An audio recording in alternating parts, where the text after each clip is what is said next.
Chapter 609.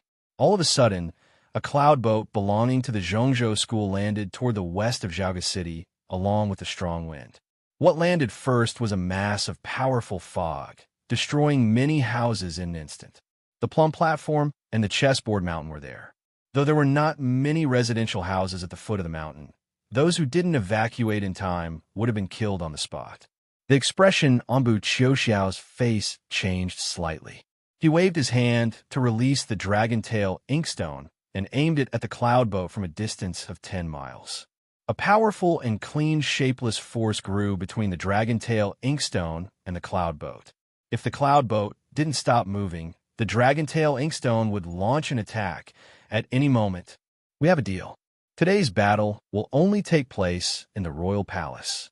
Bu Qiuxiao said this while looking at Bai Zhenren on the Yintian gate. Bai Zhenren said calmly, "Taiping is over there." The manor of the Minister of the Ministry of Rites was indeed not far from the chessboard mountain. Lying on the bed, San was eating a box of preserved fruits in his hand. It seemed that he was enjoying the fruits. Leaning against the window, Qing looked in the direction of the royal palace with a worried frown. A gust of wind suddenly rose in the garden, making the windows make a pah sound.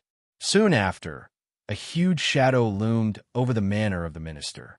Looking at the cloud boat in the sky, San felt surprised, saying, "The Zhongzhou school is much stronger than before.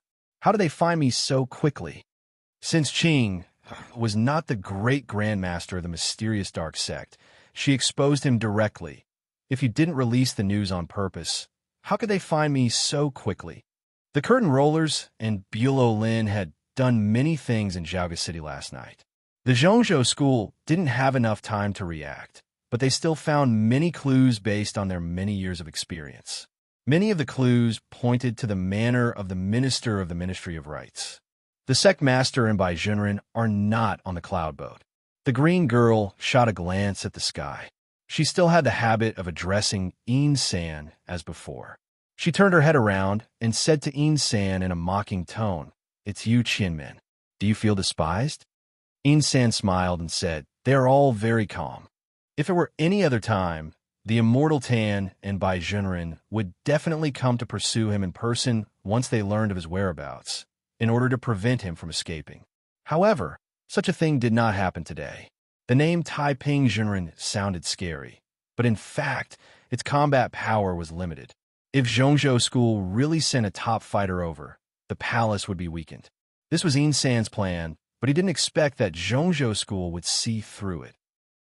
Even if Immortal Tan and Immortal Bai didn't come here in person, Yu Qianmen was a powerful cultivator in the Lianxi realm. With the help of the cloud boat, San couldn't deal with him. He reluctantly put down the box of preserved fruits, clasped his hands behind his back, and left the minister's mansion. The cloud boat of Zhongzhou school was flying at a high speed in the air, 100 feet above the ground. Even though the wind was diverted by the formation, the huge boat still whipped up a terrifying gust of wind. Wherever the wind passed, the houses and courtyards collapsed, and the sand and pebbles flew in all directions. It was a terrifying scene. The truly terrifying thing was the fog released from the bow of the cloud boat. The invisible circular air waves were hidden in the fog, and the hard pavement was riddled with holes as deep as 100 feet.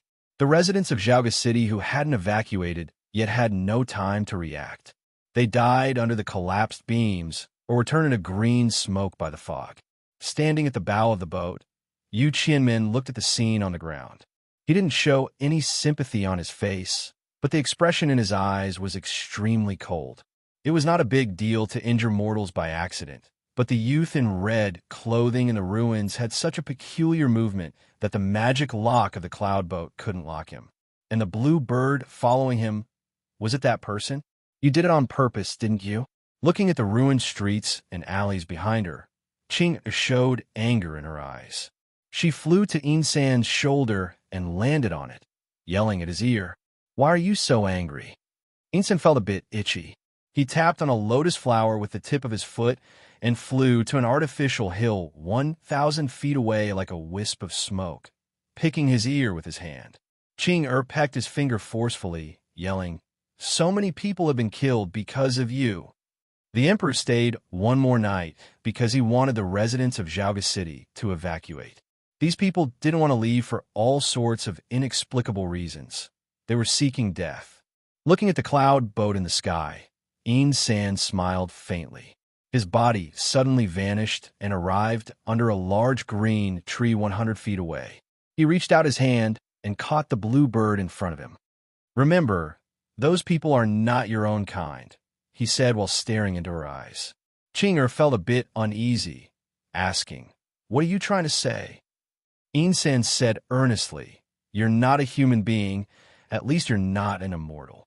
Chinger couldn't understand what this madman was thinking, yelling, "But you're an immortal!" Regardless of whether he was a real human or Taiping Jinren, he was still an immortal. San said nonchalantly, "I haven't been an immortal for a long time.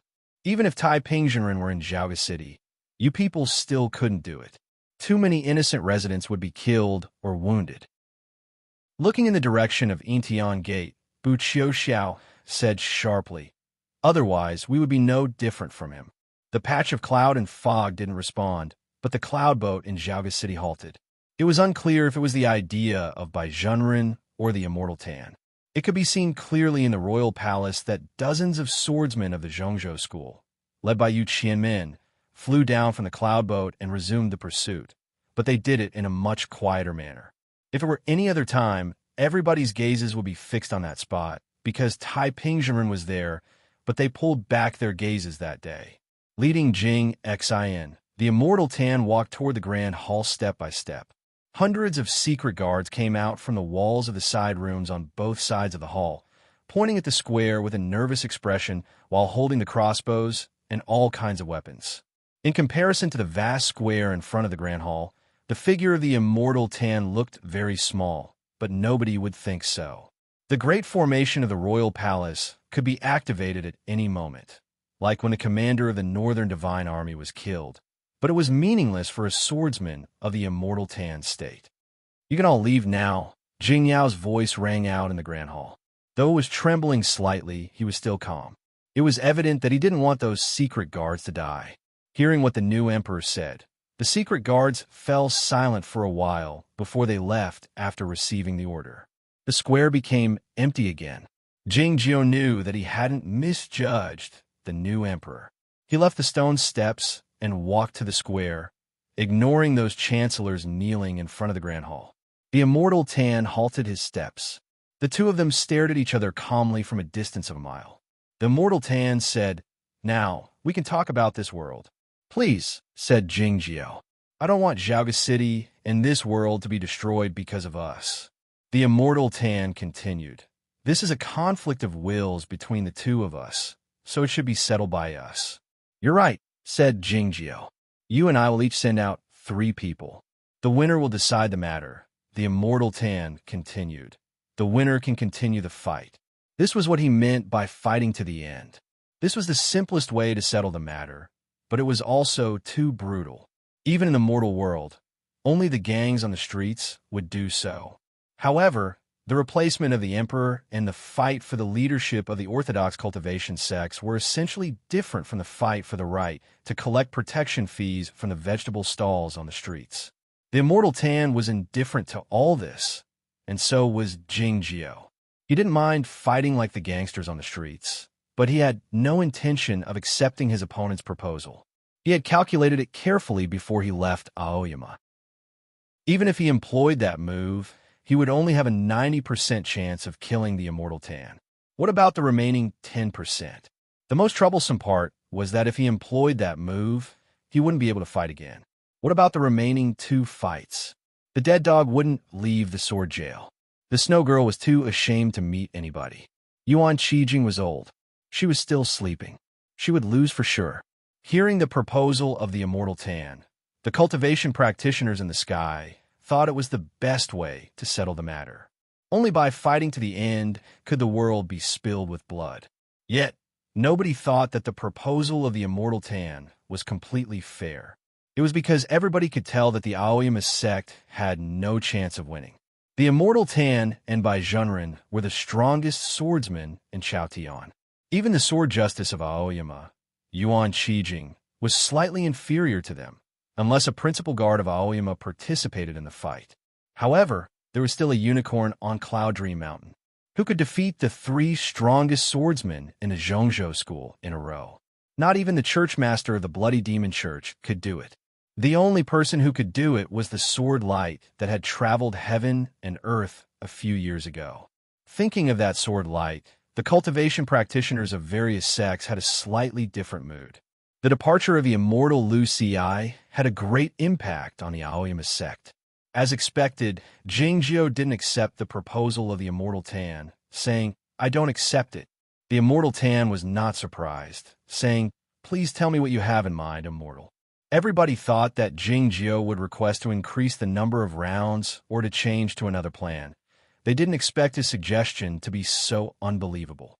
"I'm the sect master of Aoyama, and you're the sect master of Center Sect. We can do whatever we want. Why should we ask others to do it? And it's really annoying to make so many things happen." Jingjiu said, "I'll fight with you then." Chapter 610. It was deathly quiet in the royal palace and in the sky. The people looked at Jingjiu in front of the grand hall, speechlessly, thinking that they had heard it wrong. "You want to fight the immortal Tan after cultivating for only a few decades?" The immortal Tan was undoubtedly the strongest swordsman in Chaotian. Like the immortal Lu Ci, he could break through the great formation of the royal palace easily, and his Dao magic had reached the highest state. "How would you be his equal?" The immortal Tan remarked sentimentally. "The confidence and demeanor of the immortal are still the same as before." "I'm the sect master of Aoyama, so of course I'll do it," said Jingjiu. "Even if you're the reincarnation of the immortal Jingyang, your cultivation state is still too low, so you're not my equal," the immortal Tan said earnestly while looking at him. Hearing this, the chancellor's voices grew quieter, and the cultivation practitioners in the sky looked pensive. It was true that the man in white clothing standing in the square of the royal palace was the youngest sect master of Aoyama, and he was probably the reincarnation of the immortal Jingyang. If this was the case, he should be so confident, even though his opponent was the immortal Tan. It was an arrogant thing for anybody else, but it was reasonable for the immortal Jingyang to be so confident. This was the consensus of the cultivation circle. It was like another consensus. "I've never met a true opponent," Jingjiu said. Jingyang had never had an opponent in his previous life, and he had never been defeated in his life. Everybody fixed their gazes on the immortal Tan again, eager to know his decision. Many people thought that the immortal Tan would accept Jingjiu's challenge. It was because Jingjiu had no chance of defeating the immortal Jingyang, even though he was the reincarnation of the immortal Jingyang. He had only experienced the heavenly tribulation for a short period of time.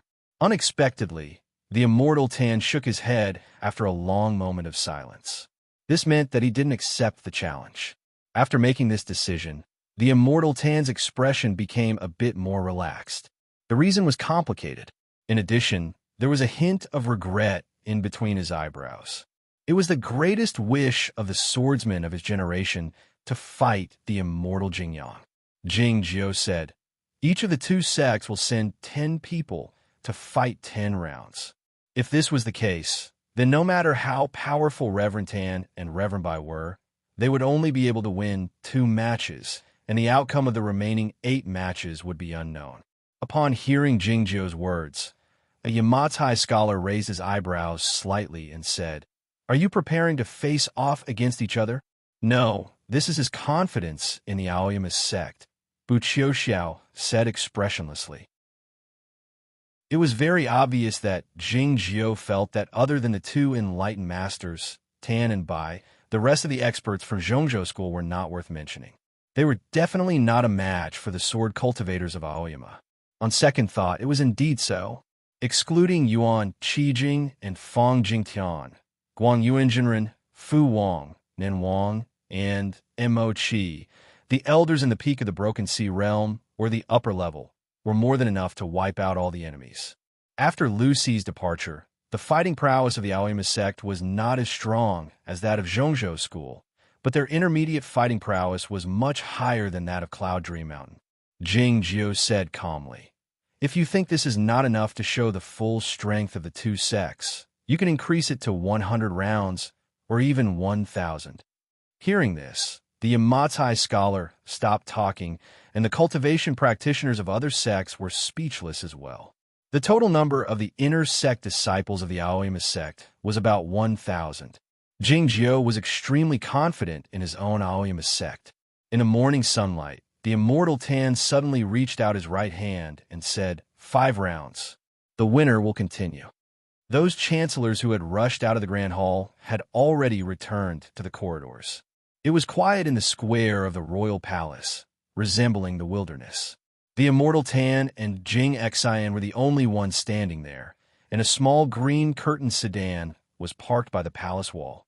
Nobody noticed it. After a moment of silence, Jing Jiu said, "Okay."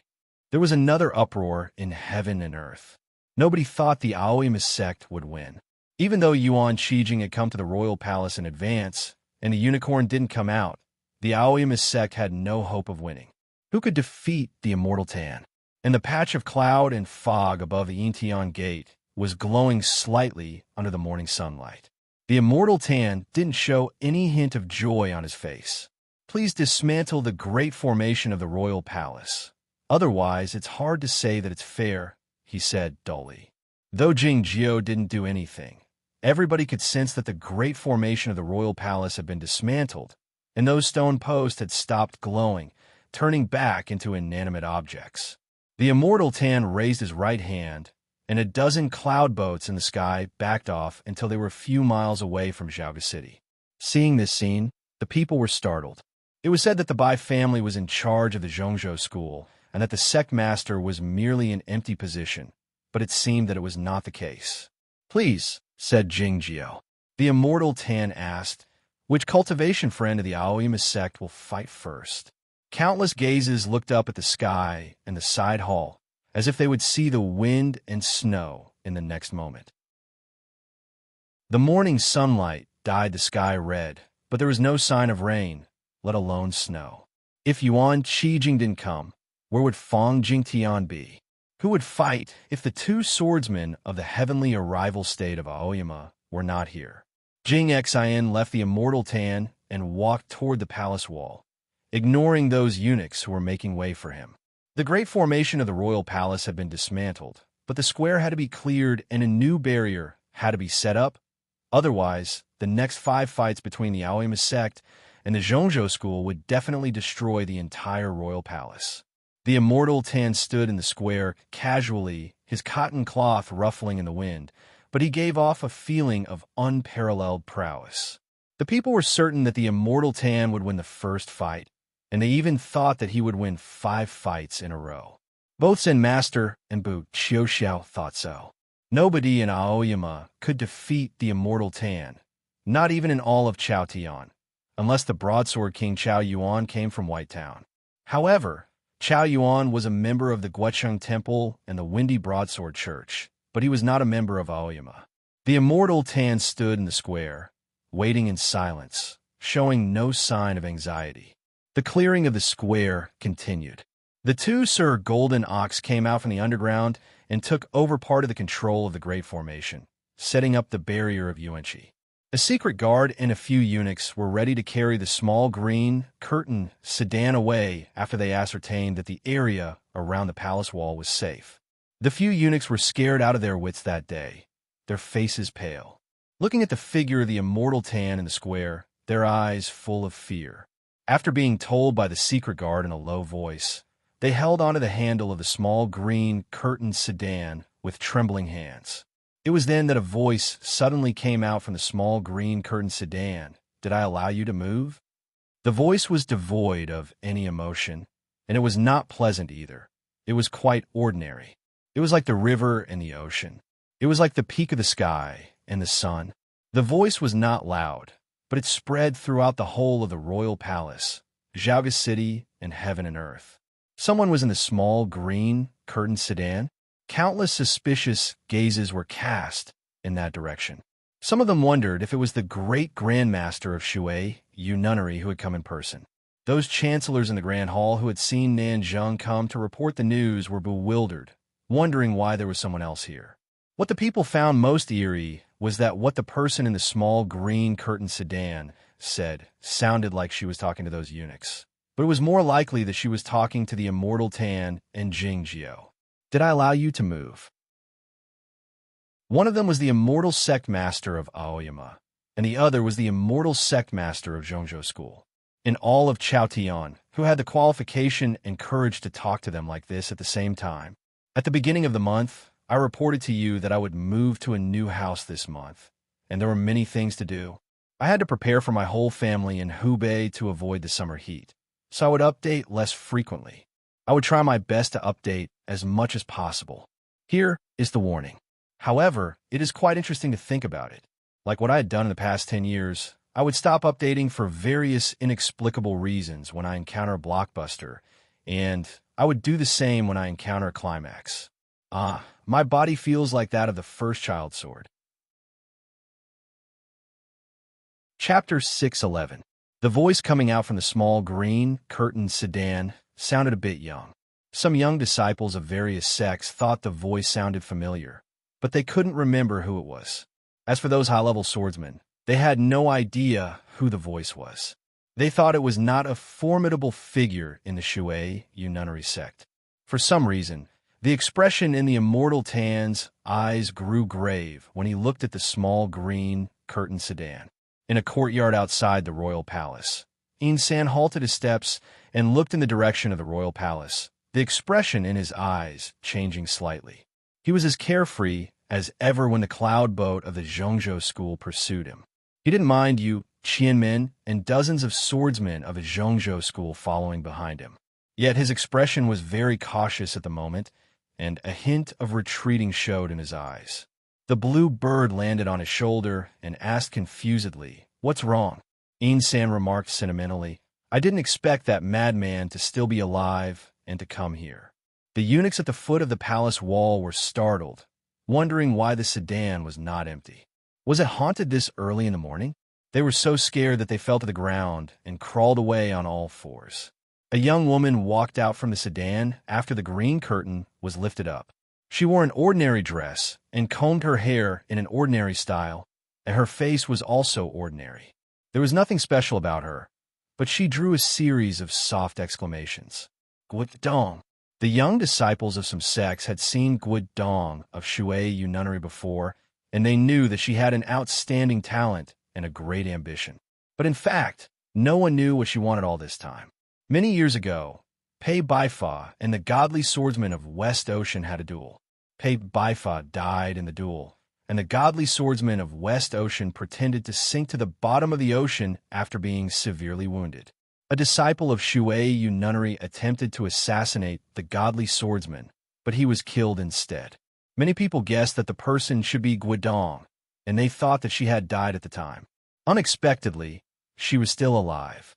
Even if she was still alive, why did she walk out from the small green curtained sedan and say such a thing? And why did she come to Zhaoga City? No matter how outstanding her talent and cultivation was, she was merely a disciple of the younger generation with a low cultivation state. How dare she get involved in this matter? Watching her walk to the square, the people's gazes were filled with more and more shock. Guodong came to the middle of the square and said to the immortal Tan expressionlessly, "I had intended to sneak attack you or that woman of yours." Before she finished her words, the entire world was in an uproar. Everyone knew that she was talking about Bai Junren, but the problem was, who in this world dared to call Bai Junren a woman? Furthermore, a sneak attack? Who in the world dared sneak attack the immortal Tan? What made the crowd speechless was that the immortal Tan didn't get angry after hearing this, nor did he laugh. He remained as quiet as ever. The cloud above the Intian gate did not change at all.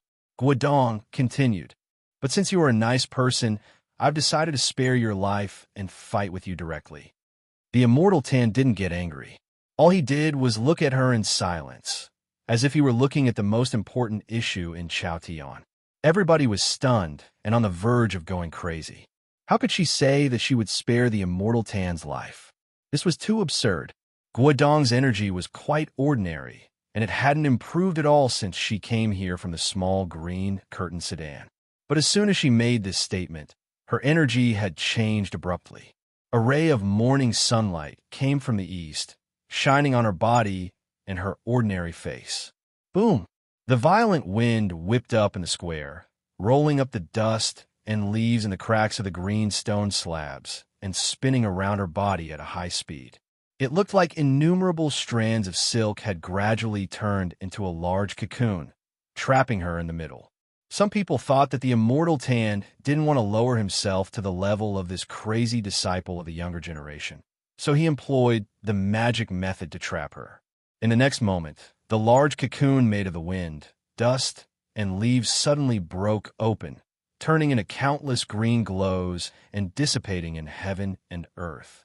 Guidong was still standing in the same spot, but her energy was exceedingly powerful, even more powerful than the energy of the immortal Tan. It was deathly quiet in heaven and earth. Everybody was shocked, speechless. In the eyes of different people, the world was different, and she had a different appearance in the world. She was still as ordinary as ever, except that the lonely peak in the northernmost part was a bottomless abyss, a dazzling sun, and heaven and earth itself. Who was this ordinary-looking girl? The immortal Tan looked at her in silence. The deep expression in his eyes had gradually changed, innumerable shooting stars flashing in his eyes, which were his thoughts. The lights of the shooting stars converged at one spot in the end, becoming exceedingly bright, indicating surprise, interest, and gratification. Lien Sanhua. The monster invasion of the Snowy Kingdom occurred more than 600 years ago. The royal family was in a civil war, and the dynasty collapsed. The human race was faced with a catastrophe. The cultivation sects did their best to resist the Snowy Kingdom, so they had no time to deal with the affairs of the mortal world. Countless bandit soldiers appeared in the north, burning, killing, and looting everywhere, and even treating the populace like sheep. The populace of the world was in the most miserable state at the time. It was then that a talented disciple of Shui Yu Nunnery left the East Ocean and headed to the north. She burned down 17 bandit strongholds and killed 40,000 bandit soldiers, including their families and children. She had changed the entire chaotic situation by herself. Nobody had practiced the principle of stopping the killing by killing more than she did. The soldiers were the lethal weapons, and the saints had no choice but to do so. She was the most ferocious swordswoman of that era, and also a true saint. It was because she had stabilized the situation that the cultivation sects had enough time to resist the monster invasion of the Snowy Kingdom and solve the problem. And the Plum Meeting was held later. The Plum Meeting was the main contributor to the peace of Chaotian in the last 600 years, and the two emperors of the Jing family had also contributed a lot. But nobody could forget who was the cause of all this.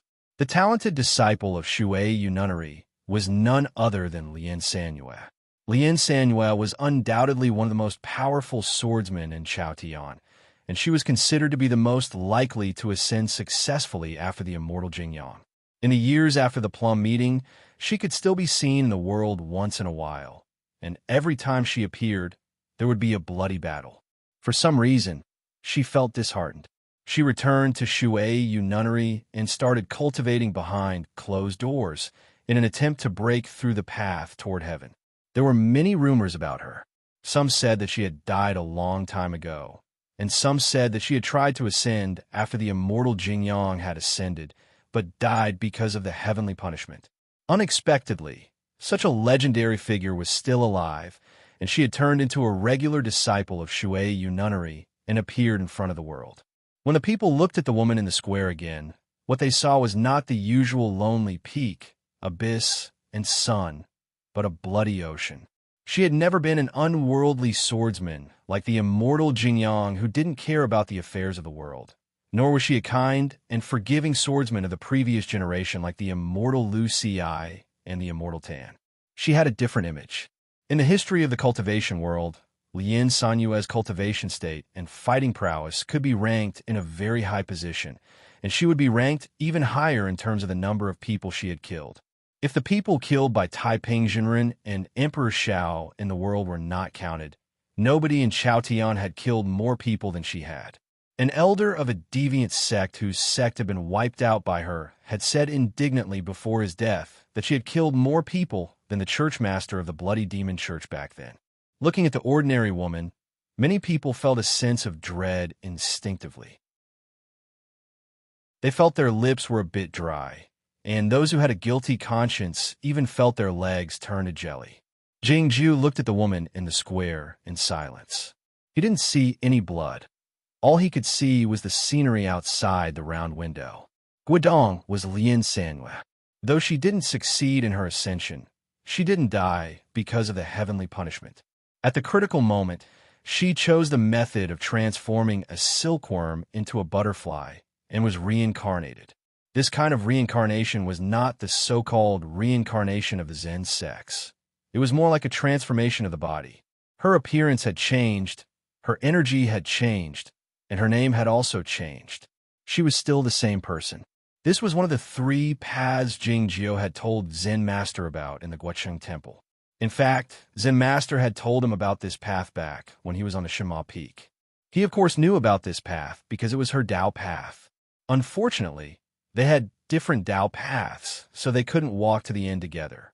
They had traveled together once in their previous lives, but they had a falling out the first time. This time, they spent a lot more time together. It was because she pretended not to know him, and he pretended not to know her. It was a good arrangement. It was then that Bai Jinren's cold voice rang out. This is a matter between the Zhongzhou school and the Aoyama sect. Why are you standing there? Lien Sanhua said with her hands folded behind her back. This is a matter of the world. Anyone in the world can meddle in it, and I'm going to meddle in it. What can you do about it? What she said was a bit crude, but it was reasonable.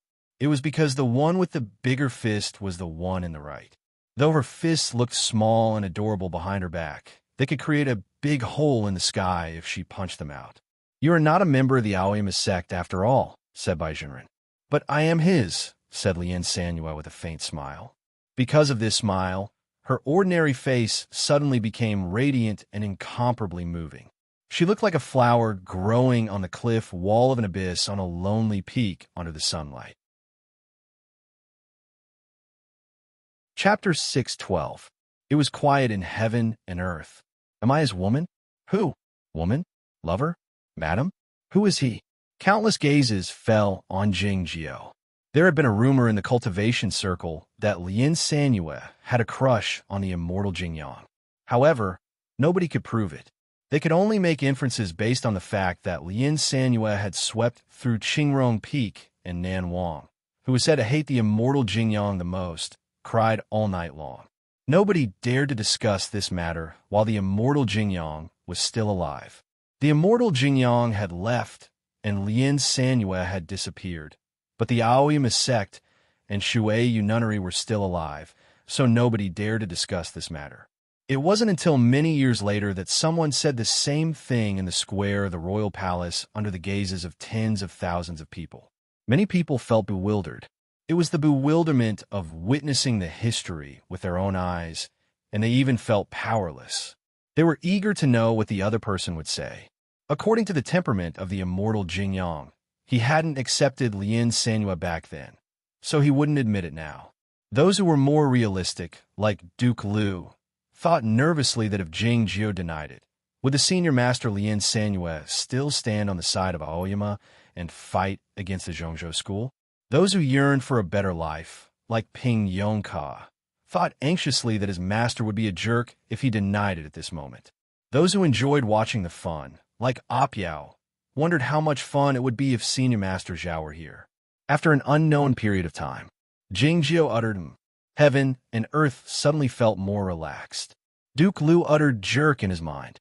Ping Yongka praised his master in his mind, but he thought that his master only uttered Though he knew it was his habit, he didn't think his master's response was too perfunctory and unkind in the eyes of a woman.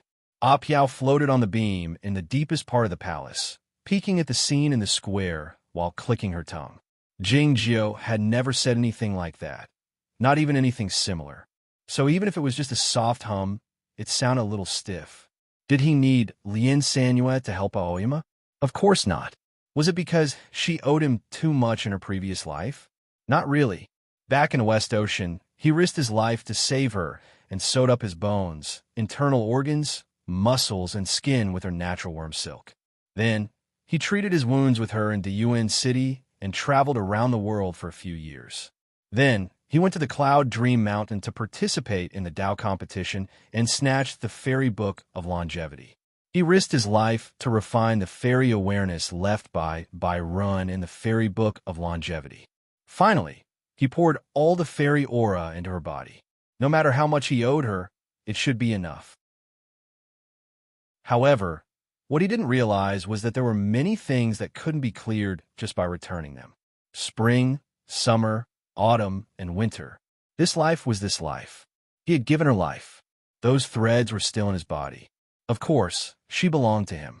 Lien Sanua took out a peach blossom from her sleeve and inserted it into her hair. Jing Jiu recognized that it was the peach blossom he left by her when he went to Shuai Nunnery. He was no longer nervous, curling up the corners of his mouth as he smiled. If Lien Sanua's earlier smile was like a flower blooming in the abyss as he smiled, all the flowers in heaven and earth bloomed. Lien Sanua didn't like his smile. She turned her head around and said to the distant Intian gate, "I don't like you. Don't talk to me today." Then, she turned to the immortal Tan and said, "If you don't like it, you can always find a helper. You have nothing to be afraid of, since you have many righteous people." It was true that she was Lien Sanua. If she thought what they had done was wrong, she would start a war and kill them. It had nothing to do with who she was. Above the Intian gate, the clouds and fog were still the same. They couldn't see Bai Junren's face, nor could they tell what she was feeling at the moment.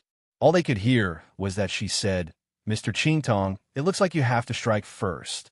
A dozen cloud boats had retreated from Zhaoga City. One of the cloud boats on the outskirts was farther away, looking like a lonely sail in the distance. There were only a few disciples of the Zhongzhou school on that cloud boat, so they could only keep the cloud boat moving, but they couldn't launch any attack on Zhaoga City. The disciples of the Zhongzhou school couldn't help but look at the stern of the cloud boat nervously.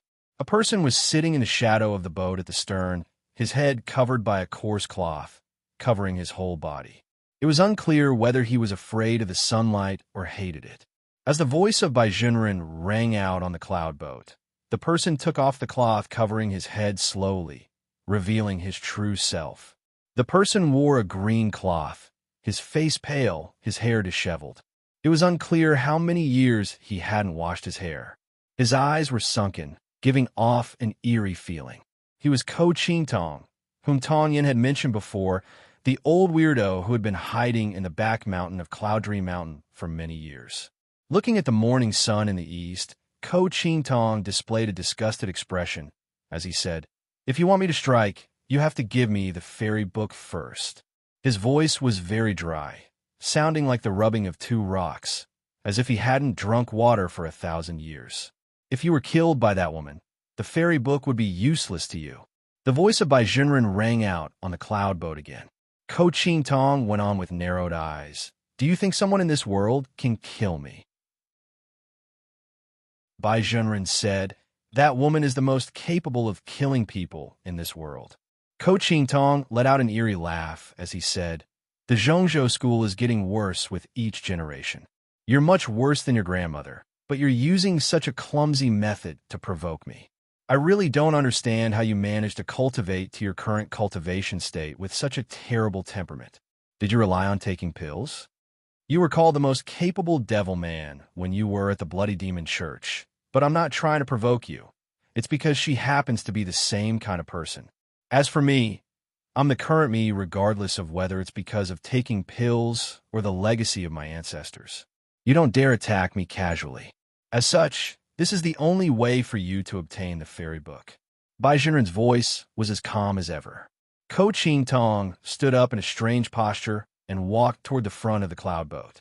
The disciples of the Zhongzhou school made way for him in tandem. They didn't even dare take a look at him. Ko Qingtong came to the bow of the cloud boat and looked at the distant royal palace, asking, "Is that little girl really so formidable?" "She's indeed the strongest in the world when it comes to killing people," Bai Junren said. Countless bloody streaks suddenly appeared in Ko Qingtong's eyes. his crazed intent growing stronger. "It's interesting," he said. "I'll go kill her then." No sooner had he said this than he vanished from sight. A dozen patches of thick fog appeared in front of the cloudboat, and there was a hole in each patch of fog, extending toward the royal palace of Xiaoga City. The sky above Xiaoga City was filled with the morning sunlight, looking very beautiful. The sunlight obscured the Lotus sedan in the southeast, as well as many people's eyes. It was said that it would rain in the morning and be sunny in the evening. It looked like it would rain that day, but the sky was still sunny in the early morning, with no sign of rain to be seen. It was then that countless thunderous booms suddenly broke out in the sky. Boom! Boom! The populace hiding in Xiaoga City covered their ears painfully, and the magic army on the city wall displayed a pained expression. A dozen divine crossbows on the highest points were fired automatically, aiming at a spot in the sky and moving at a high speed, but they were deformed by the formidable energy following the thunderous booms. Looking at the loquat tree swaying in the wind in the courtyard, San exclaimed with furrowed eyebrows, "This vicious person is still alive." It was rare for Qing to see Jingjiu with such a grave expression, and it happened twice in a row. She couldn't help but feel startled. How many people or things in the world could make Tai Pingzhen feel alarmed? San took out the bone flute and calculated silently while looking at the round holes on it. A few moments later, he said, "The southeast city wall." Qing grew more curious, wondering if Jingjiu didn't want to watch the show. "What are you going to do there?" she asked. San glided toward the outside of the courtyard with the bone flute in his hands behind his back, saying, "I'm going to kill someone." The expression on Qing's face changed slightly. She knew that though Jingjiu had caused chaos in the world and killed many populace, he hadn't killed many people with his own hands. San knew what was on her mind, saying with a faint smile, "This person is worth killing with my own hands." During the time that San calculated, dozens of thunderous booms broke out in the sky above Xiaoga City. Along with the thunderous booms, someone came from outside Xiaoga City, breaking through the sky and creating a great deal of thick fog, arriving in the square of the royal palace. The strong wind was whistling, and his green robe was tousled like a flag, as was his messy hair. Everybody was wondering who this person was and why he was so powerful. He didn't look weak, even when standing beside the immortal Tan. Jingjiu knew that this person should be Ko Qingtong at the back of the Cloud Dream Mountain, so he took a few steps forward. Lien Sanue arched her eyebrows slightly, thinking that it was indeed an interesting day. She had woken up in time, because that person had a familiar energy. This kind of energy was rarely found on a regular person, and it was hard to sense it even on someone like the great grandmaster of the mysterious dark sect. It could only be sensed by those who had killed many people with their own hands and didn't regard other people as human beings and themselves as human beings. Ko Qingtong sensed the same energy on Lien Sanue. He grinned at her, his eyes full of cruelty. Before the immortal Tan could say anything, Ko Qingtong had already flown to the opposite side. He arrived in front of Lien Sanue a mile away in an instant, thrusting his fist forward. He didn't use any magic treasure, flying sword, command board, magic method, or anything else. It was a simple punch. As a matter of fact, he had already punched out as soon as his feet left the ground. The fist broke through the air, giving off a deafening boom of thunder and a great deal of flames. The wailing of ghosts and the resentment of the wronged souls could be vaguely heard. The flaming fist exuded two colors, black and red. Ko Qingtong's body drew an eye-catching mark on the square of the royal palace. It looked like a shooting star with the heavenly demons of the outside world attached to it. Lien Sanue found that this person was more powerful than she had imagined. He could be considered the strongest opponent she had ever encountered in her life. This punch was almost as powerful as the sword wielded by the godly swordsman of West Ocean with all his might. She felt a bit regretful, but it was too late. The fist had already arrived in front of her. All she could do was put her palms together to block it. A huge explosion reverberated through the imperial city. It was even more frightening than the dozens of thunderclaps from before combined together. The strong wind was also echoing in the royal palace. It hit the palace wall after traveling a distance of 3 miles. The red layer of the wall peeled off, and the formation was damaged a great deal. Lien Sanua was nowhere to be found. A deep and bottomless hole appeared on the spot where she had been standing. Chapter 613. It was deathly quiet in the royal palace. Looking at the strange man in green clothing, the people were so shocked that they couldn't utter a word. Sir Jean and Sir Neo sensed the feedback from the great formation of the royal palace. They eyed each other and saw the fear in each other's eyes. If this punch had landed on them, they would have been smashed into powder even if they used all their magic treasures. Many swordsmen of cultivation sects had seen Jing Jiu punch at the grand ceremony of the sect master of Aoyama. At the time, Jing Jiu had punched Senior Master Tai Lu in the wheelchair to death while holding the seal of the king of the underworld, but it was nothing compared to this punch. What made these swordsmen of cultivation sects feel even more fearful was that the method employed by this person was obviously not the method of any of the major sects, nor was it the method of any deviant sect. Looking at the strange man in green clothing, Lu Shisui somehow felt a sense of familiarity, his expression a bit bewildered. Bu Xiao shot him a glance, but didn't say anything. On the distant Lotus sedan, Zen Master fell silent after uttering the name of the Buddha. Some older cultivation swordsmen seemed to have recalled something. A terrified voice suddenly burst out in the sky. The bloody demon church. Hearing this, more people recalled something. The deviant sects were the most powerful in Chao Tian 1,000 years ago, and the bloody demon church had wreaked havoc in the world. It wasn't until it was suppressed by the Zhongzhou school, the Aoyama sect, and other orthodox cultivation sects that the bloody demon church withdrew from the stage of history. However, the bloody demon church was still regarded as the only orthodox and spiritual ancestor by all the deviant sections. Was the strange man in green clothing a remnant of the bloody demon church? However, the bloody demon church had been wiped out a long time ago. Even if some secret scripts of the magic methods were lost, it was impossible for him to practice such a formidable and orthodox method without being taught by his master. Was this person a swordsman of the bloody demon church who had survived until now? If so, he must be more than 1,000 years old. Why did he come out from the cloud boat of the Zhongzhou school and stand by the immortal Tan? How formidable was the bloody demon church 1,000 years ago? And how formidable was the swordsman of the church? It was no wonder that even Lien Sanua couldn't withstand one punch from this person. Many people looked at Jing Jiu, but they found that Jing Jiu's expression was calm. He was not sad, not even worried. Ko Qingtong pulled back his right fist and shot a glance, his eyes full of cruelty and appreciation. Suddenly, he realized that many people were looking away from him. He looked over and saw Jing Jiu. He was slightly startled and said, "Are you the next to die?" It's a pity that he doesn't know how to kill. Yin San said that he came to Zhaoga City to watch the play, but in fact, someone else had been watching the play the entire time, and his position was much better than Yin San's.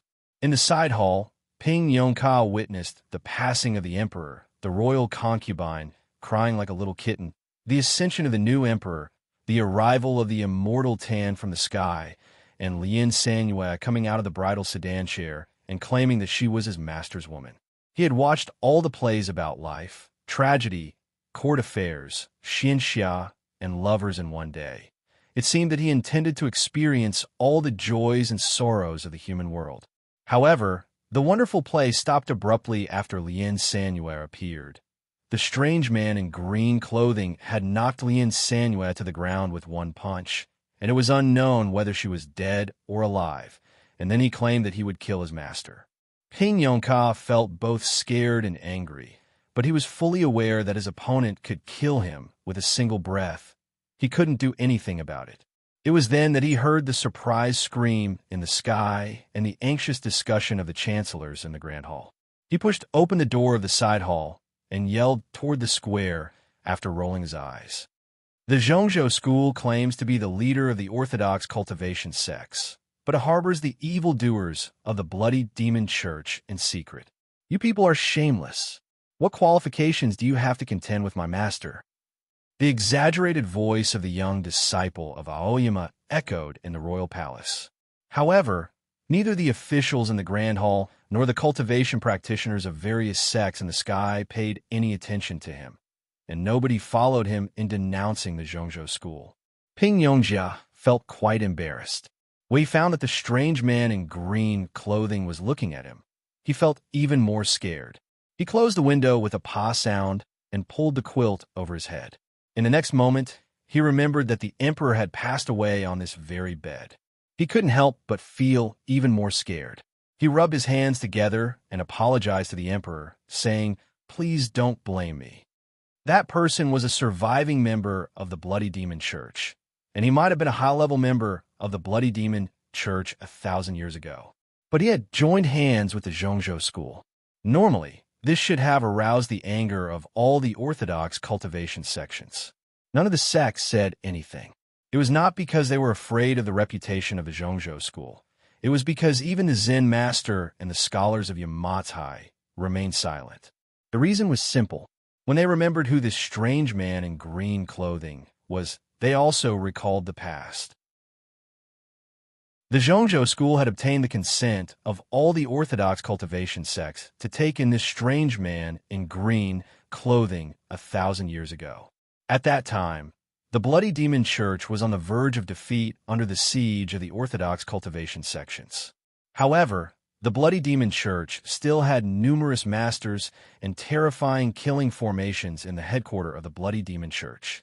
It was very difficult for the orthodox cultivation sects to eliminate them completely, and they would have to pay a terrible price. At the most critical moment, Bai Ren postponed her ascension and subdued the Devil's Child, who had a high position and terrifying strength in the Bloody Demon Church.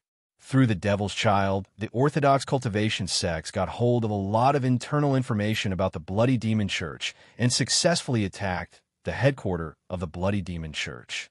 In the final battle, the Devil's Child even sneak attacked the master of the Bloody Demon Church, who had a peerless demonic skill. The master of the Bloody Demon Church was wounded by the sneak attack, and in the end, he was killed by the joint attack of Bai Ren and the immortal Dao Yuan. The destruction of the Bloody Demon Church was the result of the bloody battles fought by the orthodox cultivation sects for more than 100 years. However, the Devil's Child's abandonment of the dark side for the light side had undoubtedly played a crucial role. This Devil's Child was none other than Ko Qingtong, who was standing in the square of the royal palace. According to the agreement between him and Bai Ren, he had been cultivating and living in the back valley of the Cloud Dream Mountain. The whole cultivation circle knew about this, but many people had forgotten about it as time elapsed. It wasn't until he appeared in front of the people today and killed Lien Sanyue with one punch that he returned to their memories. At the time, Ko Qingtong had to be subdued by the fairy lady Bai Ren in person, and he was able to sneak attack the master of the Bloody Demon Church without being killed. It was evident how powerful his cultivation state was. Even though he hadn't ascended yet, and his spiritual soul and body were a bit weakened after more than 1,000 years, he was still one of the top swordsmen in Chaotian, and should be as powerful as the great grandmaster of the Foggy Island, Nanshu. Lien Sanyue had been defeated. Who else in Chaotian could defeat him? Who else in Aoyama could defeat him? The people looked at Jingjiu again, wondering what the Aoyama sect would do next. Yet, Jingjiu looked at the boat of diligent study in Yamatai in the sky. Lu Shisui looked at the strange man in green, clothing in the square, in bewilderment. The familiar feeling grew more and more apparent. He hadn't seen Ko Qingtong before, nor did he have any karmic connection with this person. The familiarity came more from the energy and the smell.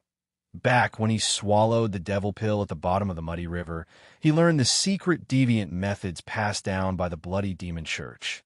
That method helped him grow at an unimaginable speed, but it also brought many hidden dangers to his body.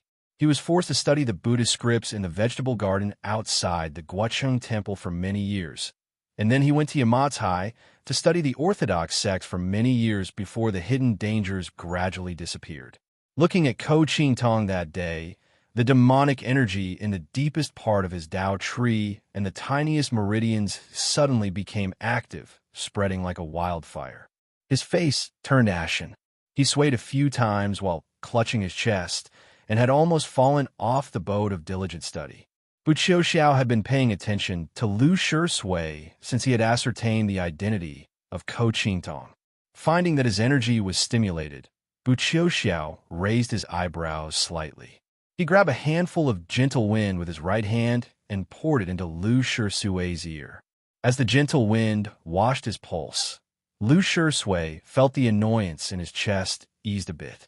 He thanked the teacher and looked at the strange man in green clothing in the square, a hint of fear in his eyes. Ko Ching Tong also sensed the demonic energy of the same source not far away. As he turned around, he saw Lu Shui. "I didn't expect our church to have another disciple," he exclaimed in surprise. In the next moment, he found that Lu Shui was on the boat of diligent study in Yamatai. The expression in his eyes grew cold instantly. "I don't like the hypocritical scholars in Yamatai the most," he said in a hoarse and unpleasant voice. "Now that you have practiced the magic method of our church, how can you join their sect?" His voice grew louder and louder. When he talked about the hypocritical and righteous scholars, it was still normal, but when he talked about how he could join their sect, he was extremely furious. His voice was so loud that it turned into countless bolts of thunder, reverberating in the palace. Along with the thunders came the violent and brutal energy of the Orthodox Bloody Demon Church exuding from his body.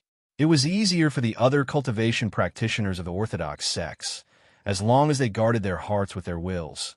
But Lu Shui had no way to resist the invasion of the demonic energy. The demonic energy in his body suddenly broke out and rampaged in his meridians. Whoosh! Lu Shui spat out a few mouthfuls of black blood, looking extremely miserable. Bu Xiao fed Lu Shui a magic pill with a grave and stern expression on his face. Then, he asked Shiyun to help Lu Shui to take a rest in his cabin. The small formation for crossing the river was set up in the cabin, which should be able to resist the invasion of Ko Ching Tong's soundless, demonic energy. Jingjiu pulled back his gaze from the boat of diligent study and looked at Ko Ching Tong in the distance, as if he were looking at a dead man. He was, of course, no match for Ko Ching Tong at the moment, just like how he couldn't defeat the immortal Tan, but it didn't mean that he couldn't kill Ko Ching Tong. Yet, he was fully aware that even if Ko Ching Tong was killed that day, it would not be him who did it. A whimpering sound suddenly broke out in the underground of the royal palace. It was unclear if it was the whistling wind above the underground river, the wronged ghosts in the fiend prison coming out, or the lingering effect of Ko Ching Tong's fist. Many people noticed that the sound came from a hole in the middle of the square. The sound grew sharper and sharper. All of a sudden, a column of water shot out from the hole, shooting up to the sky and dissipating after it reached a height of 100 feet. As the underground river receded into the hole, Lien Sanyue came back. Her dress was soaked through, her black hair hanging on her face. The blood on the corners of her mouth and the blood on her dress hadn't been washed away by the river water. She looked to be in a sorry state. Seeing her, Ko Ching Tong exclaimed with a slightly surprised expression, "You're not dead yet." Chapter 614. Lien Sanyue didn't pay any attention to him. She wiped off the blood from the corners of her mouth and waved her sleeve slightly. A gentle wind enshrouded her body. It didn't take long for her to be as clean as before. In the side hall, Ping Yongka had already gotten off the soft bed stealthily. He looked at the outside anxiously through a crack in the window. Seeing this scene, he couldn't help but be amazed, thinking that it was much more beautiful than his master and senior master, Zhao, washing their faces with the sword fire. It was then that the people noticed that her hair was very long, hanging down to the side of her waist. But it was hard to tell, because she usually wore her hair in an ordinary bun. Her long black hair tousled like a waterfall in the gentle wind. It was a beautiful sight. It looks like you've killed many people. Your technique is pretty good. Lien Sanue said this to Ko Ching Tong expressionlessly, but everybody could sense her appreciation for him. It was a graceful gesture for the winner to express his appreciation for the loser, but it was quite odd for the loser to express his appreciation for the winner. Staring at her eyes, Ko Ching Tong said in a mocking tone, "I saw the regret in your eyes a moment ago." "I do regret a bit," said Lien Sanue. What did she regret? Did she regret knowing Jingyang back then? Or did she regret standing up against the Zhongzhou school? Soon after, everybody heard what she said next. "I've never been afraid of being wounded, but I don't like being wounded either. Being wounded might make a regular person burn up their fighting will, but my fighting will never diminish, so I don't need it. Being wounded will only make me weaker. That's why I should strike first." Lien Sanue's statement was a bit long, and it took some time for the people to understand what she meant. What did she mean? Did she mean that she didn't like being wounded, so she should strike first? Did it mean that her opponent had no chance to strike again as long as she struck first, and could only wait to be defeated by her? Lien Sanue was qualified to make such a statement, but her opponent that day was a swordsman of the Bloody Demon Church 1,000 years ago, Ko Ching Tong, who could only be subdued by the great ancestor by Run. She didn't show any fear. On the contrary, she felt a bit displeased because she was wounded. What a self-confident and unyielding person she was. The gentle wind blew over the square, pulling her black hair like her fingers back then. Jingjiu looked at her black hair that was like a waterfall. His eyes were full of admiration, but he didn't know if it was for her hair or her person. Tong Yin thought that Jingjiu liked Zhao Lei's short and messy hair, so she told the underworld master that he would like Opiao more if she cut her hair short. Only the people on Shima Peak knew that he had always hoped that Zhao Lei could have long black hair. As for the fight between Lien Sanue and Ko Ching Tong, Jingjiu was not worried at all. She had never lost, except for that one time with him. Staring into Lien Sanue's eyes, Ko Ching Tong's expression grew serious. An extremely thick stench of blood and a seemingly tangible killing intent gradually accumulated between the two of them before spreading out in all directions. No matter how hard the breeze blew, it could not lighten the smell. The eunuchs and secret guards hiding on the other side of the palace walls turned pale and found it difficult to breathe. The officials in the Grand Hall felt their hearts beating faster. Even Gongfeng Jin and Gongfeng Niu furrowed their eyebrows slightly. They had to use the energy of heaven and earth to protect their heart meridians so that they wouldn't miss any details of the fight. Ping Yongka pulled a chair and sat by the window. He pushed open the window arrogantly with a cup of tea in his hand, ready to watch the fight. "I heard that you're the most vicious and the one who has killed the most people in 600 years. Said Ko Ching Tong while staring into Lien Sanue's eyes. "That's right," said Lien Sanue. "I was the most vicious and the one who killed the most people 1,000 years ago." The expression on Ko Ching Tong's face was unprecedentedly serious as he asked, "Have you ever counted how many people you've killed?" "It's not worth counting," retorted Lien Sanue. Ko Ching Tong displayed a disappointed and even angry expression on his face as he demanded, "Do you feel uncomfortable about killing people?" "No," said Lien Sanue. "I just don't think it's important." Ko Ching Tong was baffled, asking, "Isn't it an honor?" Lien Sanue said after some thought, "I've never been proud of killing people. I'm proud of being able to kill people." Such a simple sentence clearly showed the gap between the two of them. It was like the difference between heaven and earth. "I won't let you strike first again. You can try my fist now." Having said that, Lien Sanue took a breath casually. A large amount of energy of heaven and earth came to her side, entering through her nose and then exhaling through her lips. The gentle wind blew by her side, tousling her black hair. Her black hair tousled in the air, as if it would cut the space in half. Huh! The broken space that had just formed was shattered by a small fist. The fist kept moving forward, letting out increasingly dreadful shrieks as it rubbed against the air. Then it suddenly fell silent.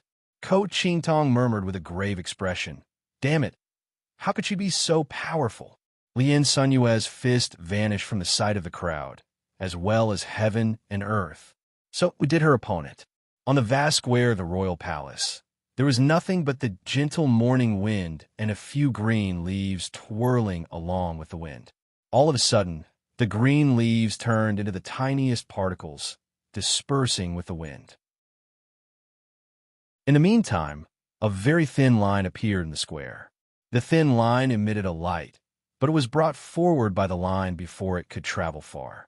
It was easy to imagine how fast the line traveled. If Ko Ching-tong's fist was like a shooting star falling down from the outside world with an unimaginably formidable power and an exceedingly gloomy and cold demonic energy, Lien Sanyue's strike was much more ordinary, but it was impossible to evade it. The swordsmen in the cultivation circle could evade the lightning because they could see the light of the lightning in advance. But who could evade the light itself? Ko Ching-tong was exceedingly vigilant. He unleashed the demonic energy and the secret method of the Bloody Demon Church. A great deal of smoke-like energy came out from his hands and wrapped around his body like black and red silk, wrapping him up tightly. As the light disappeared abruptly, Lien Sanyue appeared in front of him, her fist landing on the smoke-like demonic energy. Along with a tearing sound, the black and red demonic energy broke apart abruptly and then dropped down feebly, drifting toward the sky. Lien Sanyue's fist strike was very simple. It didn't even have any movement, to say nothing of the mysterious will of the Dao Sex or the True Mirror Lake method. It was similar to the simplest punching method learned by the practitioners of the martial arts in the mortal world. Yet, the secret method of the Bloody Demon Church couldn't withstand this fist for even a moment. The fist kept moving forward, like a young girl fighting with her big brothers in a small courtyard of an escort agency. It broke through Ko Ching-tong's hands easily and landed on his chest. Pa! Pa! There was no thunder. Ko Ching-tong's body trembled slightly, his messy hair tousling in front of him. Countless tiny tears appeared on his cloth. It was because he was knocked away so fast that neither his hair nor his clothes could react in time. The rims of his cloth created many lines of fire as it rubbed against the air. Then, the rims of his cloth tore open, exposing his wounded body. Boom! Ko Ching-tong broke through the palace wall and flew backward. A large breach appeared on the palace wall, but he didn't stop there. He kept flying toward the south of the royal palace, bringing down a great many residences along the way.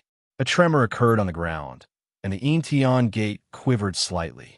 A great deal of smoke and dust rose up among the beams, and a pit appeared on the hard stone wall. There was a straight and deep ditch from the pit to the square of the royal palace. Nothing could exist in the ditch. The lower half of Ko Ching-tong's body was stuck in the deep ditch, and the upper half of his body was leaning against the stone wall of the Intian gate. Looking at the morning sunlight in the sky, the expression in his eyes was rather peculiar, showing a hint of bewilderment and anger. Chapter 6:15. How could he be knocked flying by someone? He was knocked flying by a single punch. It was impossible. The bewilderment and anger in Ko Ching-tong's eyes turned into a wild fire, which started to burn violently. With a howl like a wild animal, Ko Ching-tong bounced up from the ground and flew back to the royal palace by stepping on the stone wall of the Intian gate. The rocks and dust in the straight and deep pit bounced up with a thud. The Intian gate started to collapse slowly with a cracking sound, and the patch of cloud and fog drifted into the sky. Ko Ching-tong came back even faster than he had left. He reached out his right hand and grabbed at the sky. He pulled down a patch of morning sunlight, which turned into a patch of blood-red light, and smashed down. Lien Sunyue's sleeve tousled slightly, rolling up a patch of cloud and turning it into a sea of flowers in the sky. Every trace of blood in the bloody light was Ko Ching-tong's fists, and every flower in the sea of flowers was Lien Sanyue's fists. The fists met. The lethal wills collided with each other. The morning sunlight reflected on the sea of flowers. Bianghong, blood red, grimacing face, the figures of Lien Sanyue and Ko Ching Tong were nowhere to be seen in the square of the royal palace. All that could be seen was the violent wind and the bloody energy. The thunder boomed again, and then it didn't stop. The air waves hit the palace walls with the sand and gravel, making pa sounds like the rainstorm. The red palace wall, which had its outer layer peeling off, was now riddled with holes, looking like the beach after the rain. It was a dreadful sight. The sand and gravel shot toward the palace hall like arrows and raindrops. The chancellors went back to the grand hall in tandem. Ping Yongka closed the window as quickly as he could and put down the teacup to protect his face. Jing Jiao didn't move. He looked in that direction in silence. Sir Jean and Sir Nio sat on the ground with their eyes closed and legs crossed, their faces pale. They were trying their best to maintain the operation of the great formation of the royal palace to prevent these two formidable figures from destroying everything here. At the most dangerous moment, the immortal Tan waved his sleeve and sent an extremely pure Zhen Yuan into the stone post, stabilizing the great formation. After an unknown period of time, without any warning, the thunder stopped, and so did the gale. A gap appeared in the morning sunlight in the sky, making it look even more beautiful. Lien Sanyue and Ko Ching Tong stood facing each other, a few miles apart. Ko Ching Tong was panting heavily, his body covered in blood. "Why are you so resilient?" he asked Lien Sanyue in bafflement. It was evident that Lien Sanyue's condition was much better. Her black hair tousled in the wind, but there was a streak of blood on the corner of her mouth. "It's because you are too weak," she said. A hint of ferocity flashed in Ko Ching Tong's eyes as he said, "It's because you haven't seen the true, cruel side of me." The expression on Lien Sanyue's face suddenly changed slightly as she reached out her right hand and caught a falling petal. The peach blossom that she had stuck in her hair finally had a petal fall off. Looking at the flower petal in her palm, a hint of pity appeared on her face. Then, her eyes became even colder, or rather, merciless. For some reason, Ko Ching Tong felt a sense of trepidation in his heart. The peach blossom was still in her hair, even though the fight was so intense. Did she not exert her full strength? Lien Sanuel lifted her head and asked him expressionlessly, "Do you know what I look like when I'm truly cruel?" Having said that, she opened her arms, her jade-like hands reaching out from the sleeves, her palms facing up toward the sky. The ocean of clouds started rolling up and down. The morning sunlight in the sky was torn to shreds by a tremendous invisible force, spreading out in all directions like the blood dripping down from the roof of the house. The sky grew bluer and then turned into a dark blue color, as if it was closer to the ground. Lien Sanyue's palms sank down slightly. If one were to link these two images together, it would even make one feel as if the sky had fallen onto her palm. Seeing this, Ko Ching Tong let out a strange cry and backed off without hesitation. However, no matter how one moved in heaven and earth, they were all under the sky. How could they escape from it? Thousands of faint lines appeared in the blue sky. Each line was Lien Sanyue's fist. In a few seconds, she had struck more than 3,000 fists. Ko Ching Tong was indeed the only surviving swordsman of the Bloody Demon Church. He could still defend himself when facing such a violent attack. Yet, it was useless to defend himself. As Lien Sanyue said, her opponent couldn't fight back as long as she struck for real. The secret method of the Bloody Demon Church was defeated. The magic method of the Zhongzhou school was dispersed. Ko Ching Tong had employed all of the cultivation he had accumulated in the past 1,000 years in a very short time. Many lost secret methods and special methods appeared one after another, but they were of no use to him. It was because he couldn't block those fists coming down from the sky. A loud bang resounded. Lien Sanyue's fist drew a line in the blue sky, as if a divine dragon was drawn out from the sky, crashing down toward Ko Ching Tong's head. Ko Ching Tong spat out a mouthful of blood, and his energy increased abruptly. He blocked the incoming fist with his palms. Crack! He knelt down on one knee. His knee, which was as hard as a magic treasure, broke into pieces instantly. The ground cracked open as well, forming a spider web with a radius of 1,000 feet. Tom had stopped at this moment. The sound had also disappeared. No matter whether it was the trembling eunuchs on the other side of the palace wall and the pale-faced secret guards, or the chancellors in the grand hall with a grave expression, they all maintained their original postures, motionless. It was the difference in the speed of time caused by the difference in speed.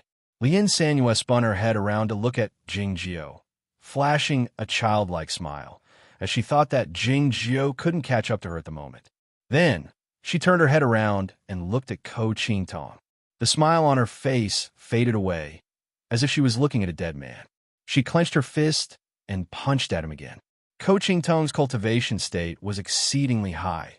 He could still move when everything in the royal palace was in a stagnant state. Yet he was still a bit slow.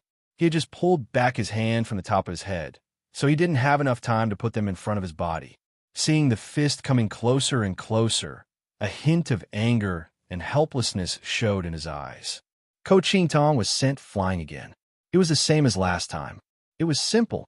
It was like everything in the mortal world. Even the route was the same. It was the same ditch, and he flew out from the breach on the palace wall. This way, he could at least save some money when the royal palace was rebuilt in the future. The Yintian gate, which had one corner of the gate collapse slowly, was hit by his body again, falling down with a loud boom. Ko Qingtong didn't stop this time. He kept flying southward. He didn't stop until he crashed heavily into the city wall after flying a long distance. A large hole was created on the city wall, exposing the space inside. The officials of the Pure Heaven Bureau who were maintaining the forbidding formation looked in this direction in bewilderment, their expressions changing slightly. Ko Qingtong was lying among the broken rocks on the ground. His body was badly deformed and covered in blood, some glowing specks in the blood, his eyes unfocused. Yet, he was indeed very formidable. He didn't turn into the glowing specks and die right away, even though he was wounded so severely. A huge shadow enshrouded the city wall. 3 valley masters of Zhongzhou School arrived with the wind. "Nobody is allowed to move. Otherwise, we'll kill you," they yelled sternly while looking at the people in the forbidding formation. They approached the ruins to bring Ko Qingtong back to the cloud boat. It was then that the sound of a flute rang out. The sound of the flute was as melodious as the flowing water, like the reflection of the willow branches on the surface of the water, full of lethal intent. Chapter 6:16. As the smoke and dust settled, the view became clearer. The palace walls in the distance were in a similar state, with the layers of the walls peeling off and full of holes, looking like a relic from tens of thousands of years ago. The palace wall in the south was in a worse state, with a large breach about 100 feet wide. Lien Sanhua pulled back her fist. Everybody fixed their gazes on her fist, and then fixed their gazes on her face, full of awe and fear. Her movements couldn't be considered beautiful. They were very ordinary, just like her. Yet, those who had witnessed the earlier fight couldn't say that her movements were ordinary. Everybody knew that Lien Sanhua was the most powerful figure in the cultivation world, but few of them had seen her fight. It was because she hadn't fought for many years, and those who had seen her fight many years ago were mostly dead. It wasn't until that day that people learned that she was actually so powerful and formidable, even more so than what was rumored to be. Ko Qingtong, the last swordsman of the Bloody Demon Church, had been beaten so badly by her. Jing Jiao was well aware of what kind of person she was, and it was expected that she could defeat Ko Qingtong. As such, he remained calm, though a hint of worry could be seen at the bottom of his eyes. The Cloud Dream Mountain has a profound foundation, and any one of them is very powerful, but he's still a bit weak in my eyes, Lien Sanhua said to the Immortal Tan. No matter how dull the Immortal Tan was, he couldn't help but let out a bitter smile, saying, "I didn't pick him randomly." No matter how profound the Cloud Dream Mountain was, they had only one formidable swordsman like Ko Qingtong. "But he's not as strong as you," said Lien Sanhua while staring into the Immortal Tan's eyes. "So I'm going to beat you." The Aoyama sect and the Zhongzhou school had agreed to have 5 fights, and the winner could continue the fight. Lien Sanyue had won the first fight, so she was qualified to fight the second. Yet, nobody expected that she would challenge the immortal Tan right after she had defeated a swordsman like Ko Qingtong. It grew quiet again in the royal palace. Nobody thought she would win this time. The immortal Tan was the strongest swordsman in Chaotian, and Lien Sanyue had said that even Ko Qingtong was not as strong as him. No matter how strong Lien Sanyue was, she had just defeated Ko Qingtong, so she must have consumed a great deal of energy, and it was obvious that she was wounded. How could she defeat the immortal Tan? Unexpectedly, the immortal Tan didn't refuse her like he did to Jing Jiao. "Please," he said calmly. Looking at him, Lien Sanyue revealed an appreciative expression in her eyes as she said, "As I said, you're a decent person, so I let you strike first." She had told Ko Qingtong earlier that nobody would have a chance to strike if she struck first. Was it possible that the immortal Tan was no exception? The immortal Tan didn't feel humiliated at all. He started preparing himself earnestly. He reached out his hands in front of his body and started adjusting the distance and angle. His expression was really very serious, like a farmer who was preparing to plow the fields and a general who was preparing to go to war. He was meticulous and didn't mind the complexity. After a while, his hands stopped moving. They were about 1.5 feet apart, and his fingers were slightly spread open, as if he was hugging a void. After making sure that everything was perfect, the immortal Tan lifted his head and said to Lien Sanyue, "All right." Lien Sanyue suddenly laughed out. She asked the immortal Tan to strike, and the immortal Tan did so with only a pair of hands. How indifferent, how proud. This was the demeanor of the head of Zhongzhou School. Yet, Lien Sanyue didn't want to strike first, and it was very difficult for her to strike when facing those hands. The immortal Tan's hands were not simple. The void grasped by his hands gave her the feeling that it was another space, exuding a profound and dangerous intent. Lien Sanyue started calculating while looking at those hands in silence. The immortal Tan didn't move, letting her look at them as she wished. Time passed slowly. The morning sunlight returned to the sky above Zhaoga City. It was still quiet in the royal palace. Everybody was watching the scene nervously, as they were aware that it was not a simple confrontation. It was just that the immortal Tan and Lien Sanyue's cultivation states were too high for them to understand. A yawning sound suddenly broke out in the side hall. Ping Yongka felt bored, asking, "When will it start?" Many people in the quiet royal palace had heard what he said, glaring at each other angrily. Lien Sanyue heard what he said as well. She smiled faintly and flicked a drop of water toward the other side with her index finger. The drop of water flew over a distance of 1 mile and landed squarely between the hands of the immortal Tan. The ripples suddenly appeared in the patch of void, as if it had turned into the surface of a lake. Lien Sanyue didn't strike first. The immortal Tan didn't strike. Yet, the fight between the strongest swordsmen in Chaotian had begun. The surface of the lake had gradually calmed down, and the ripples grew wider, forming a few arcs of light. When the waves were rolling, the lake was a lake and the river was a river, but it would become a mirror when it calmed down. It was then that the space between the hands of the immortal Tan turned into a mirror with a few arcs of light on it. The smallest mirror could accommodate the widest sky, as long as the distance was far enough or the magic method was powerful enough. The whole of the royal palace had entered the mirror, and then it was divided into different scenes by the arcs of light. The scenes intertwined, overlapped, and separated once in a while, but they were no longer one entity. The real world had also undergone a change. The group of palace halls seemed to have been cut into a few pieces, looking eerie and dazzling. Some courageous and curious eunuchs couldn't stand it any longer after taking a few glances at the scenes and passed out. Some chancellors in the grand hall sat down on the ground while covering their foreheads with their hands. The swordsmen of the cultivation sects in the sky felt their Dao hearts disturbed when they saw the scenes from the side, so they turned their heads around hastily. Bu Qiuxiao ordered Lu Shisui, Shi Yun, and other regular disciples to close their eyes, and then he looked at the square, praising the immortal Tan again, thinking that the immortal Tan was indeed unparalleled in the world in terms of magic methods. As the immortal Tan's hands drew close to each other, the patch of void changed shape and became distorted. The two palaces and the two scenes drew close to each other.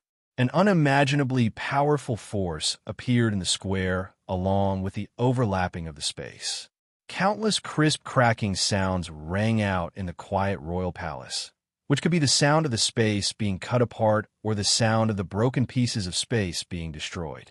A great amount of chaotic wind gushed out from the cracks, passing through the square. If it weren't for the protection of the great formation of the royal palace, the palace walls would have been destroyed instantly. Lien Sunyue's black hair tousled, her face pale, a trickle of fresh blood seeping out from the corner of her mouth. Lien Sanyue had sustained a minor injury during the fight with Ko Qingtong.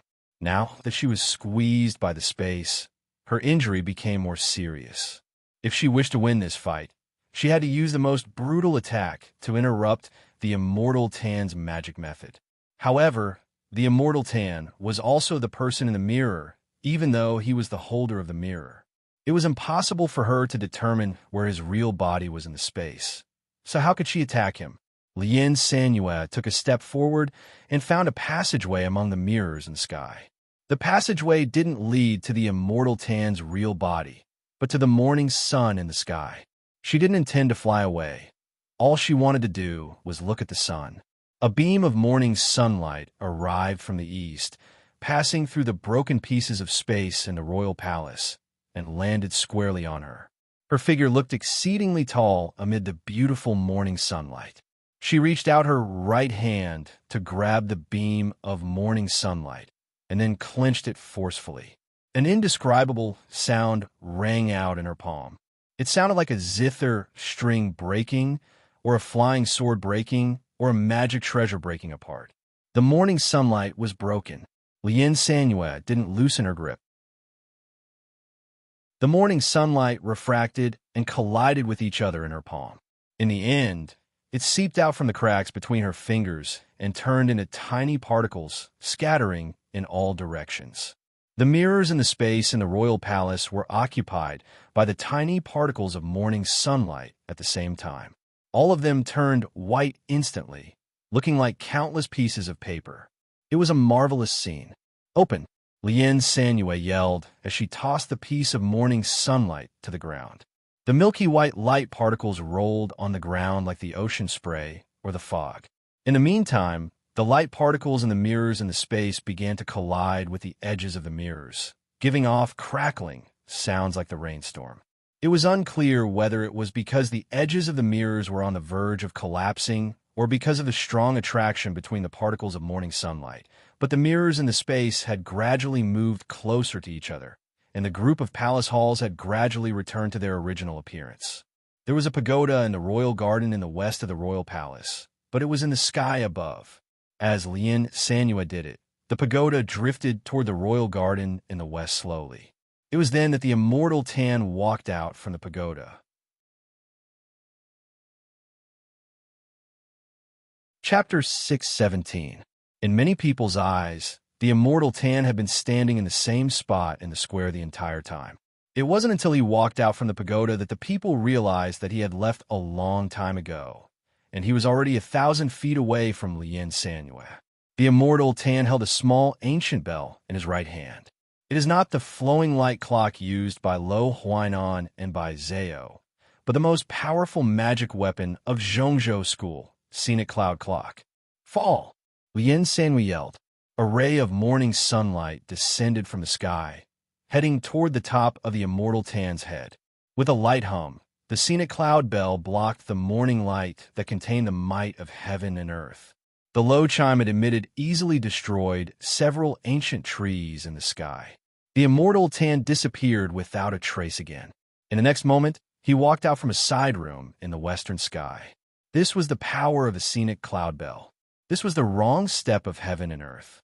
The scenic cloud bell was a very special magic treasure. It was said to be a natural divine object that hung on the neck of a Qilin in ancient times. It was as heavy as a mountain and could not be used through the air like flying swords, and other magic treasures. It could only be used by the holder of the bell.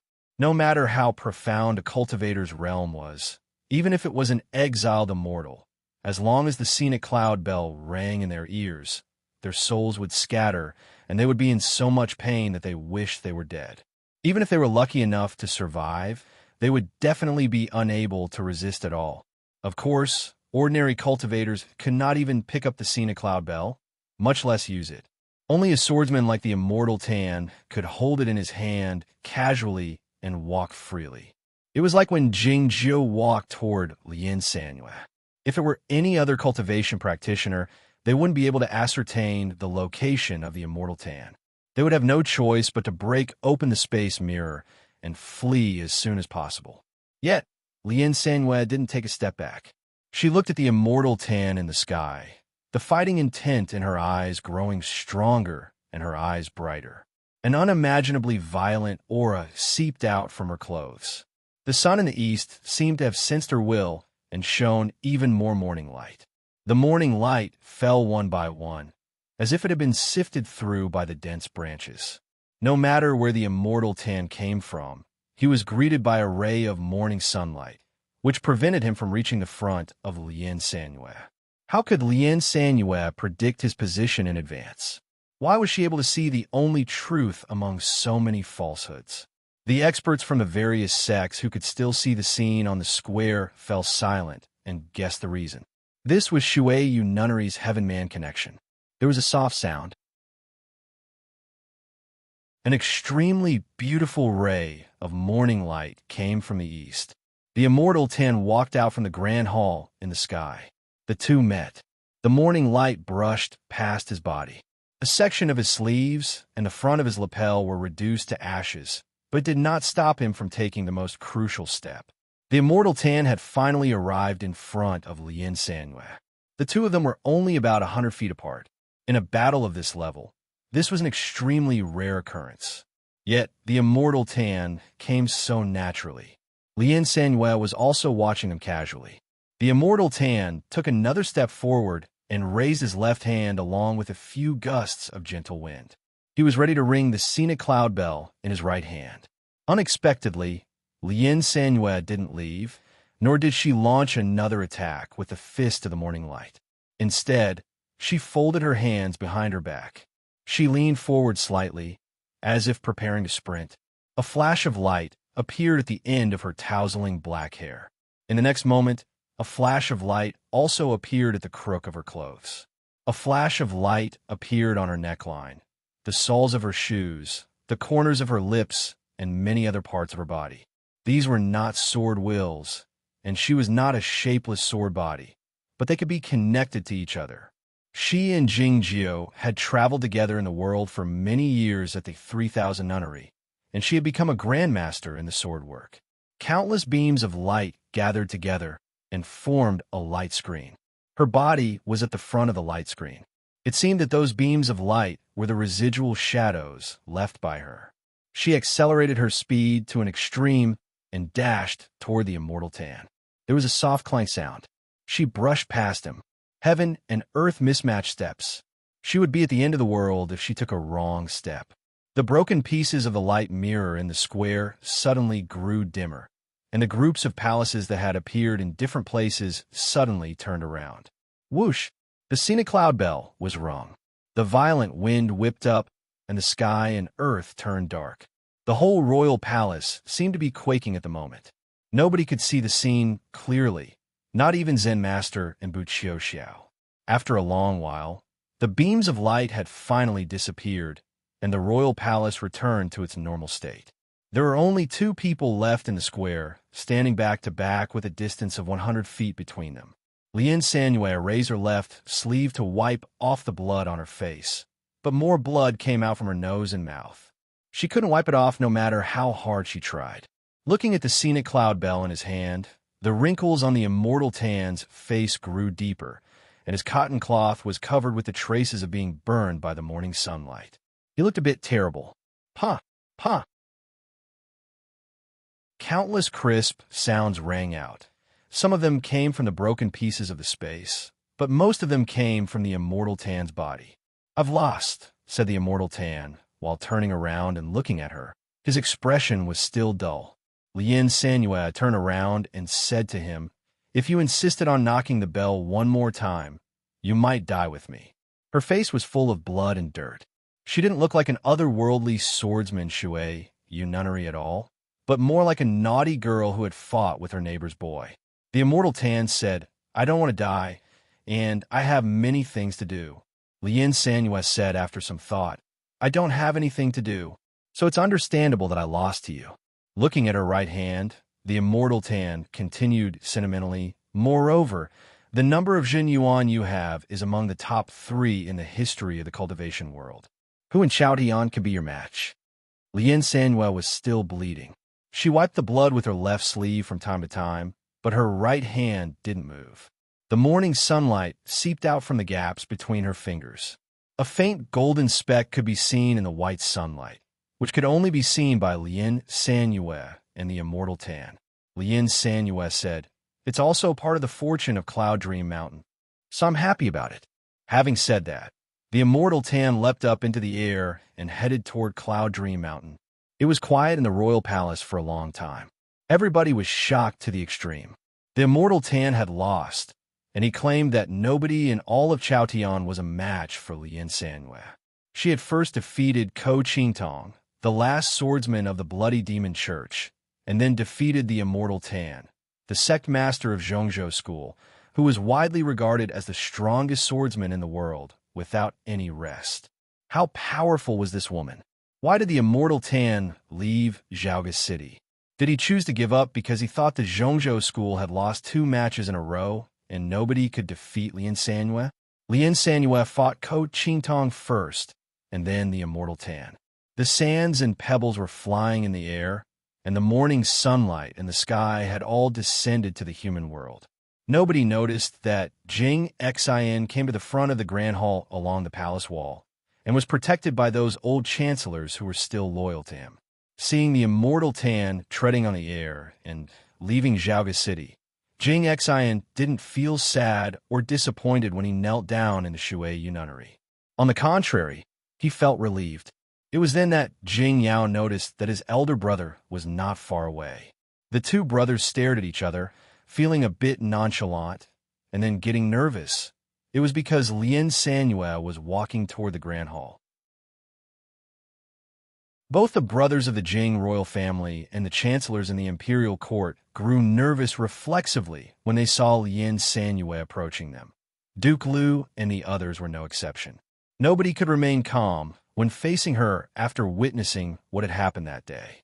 Lien Sanua didn't pay any attention to these people, walking toward Jingjiao.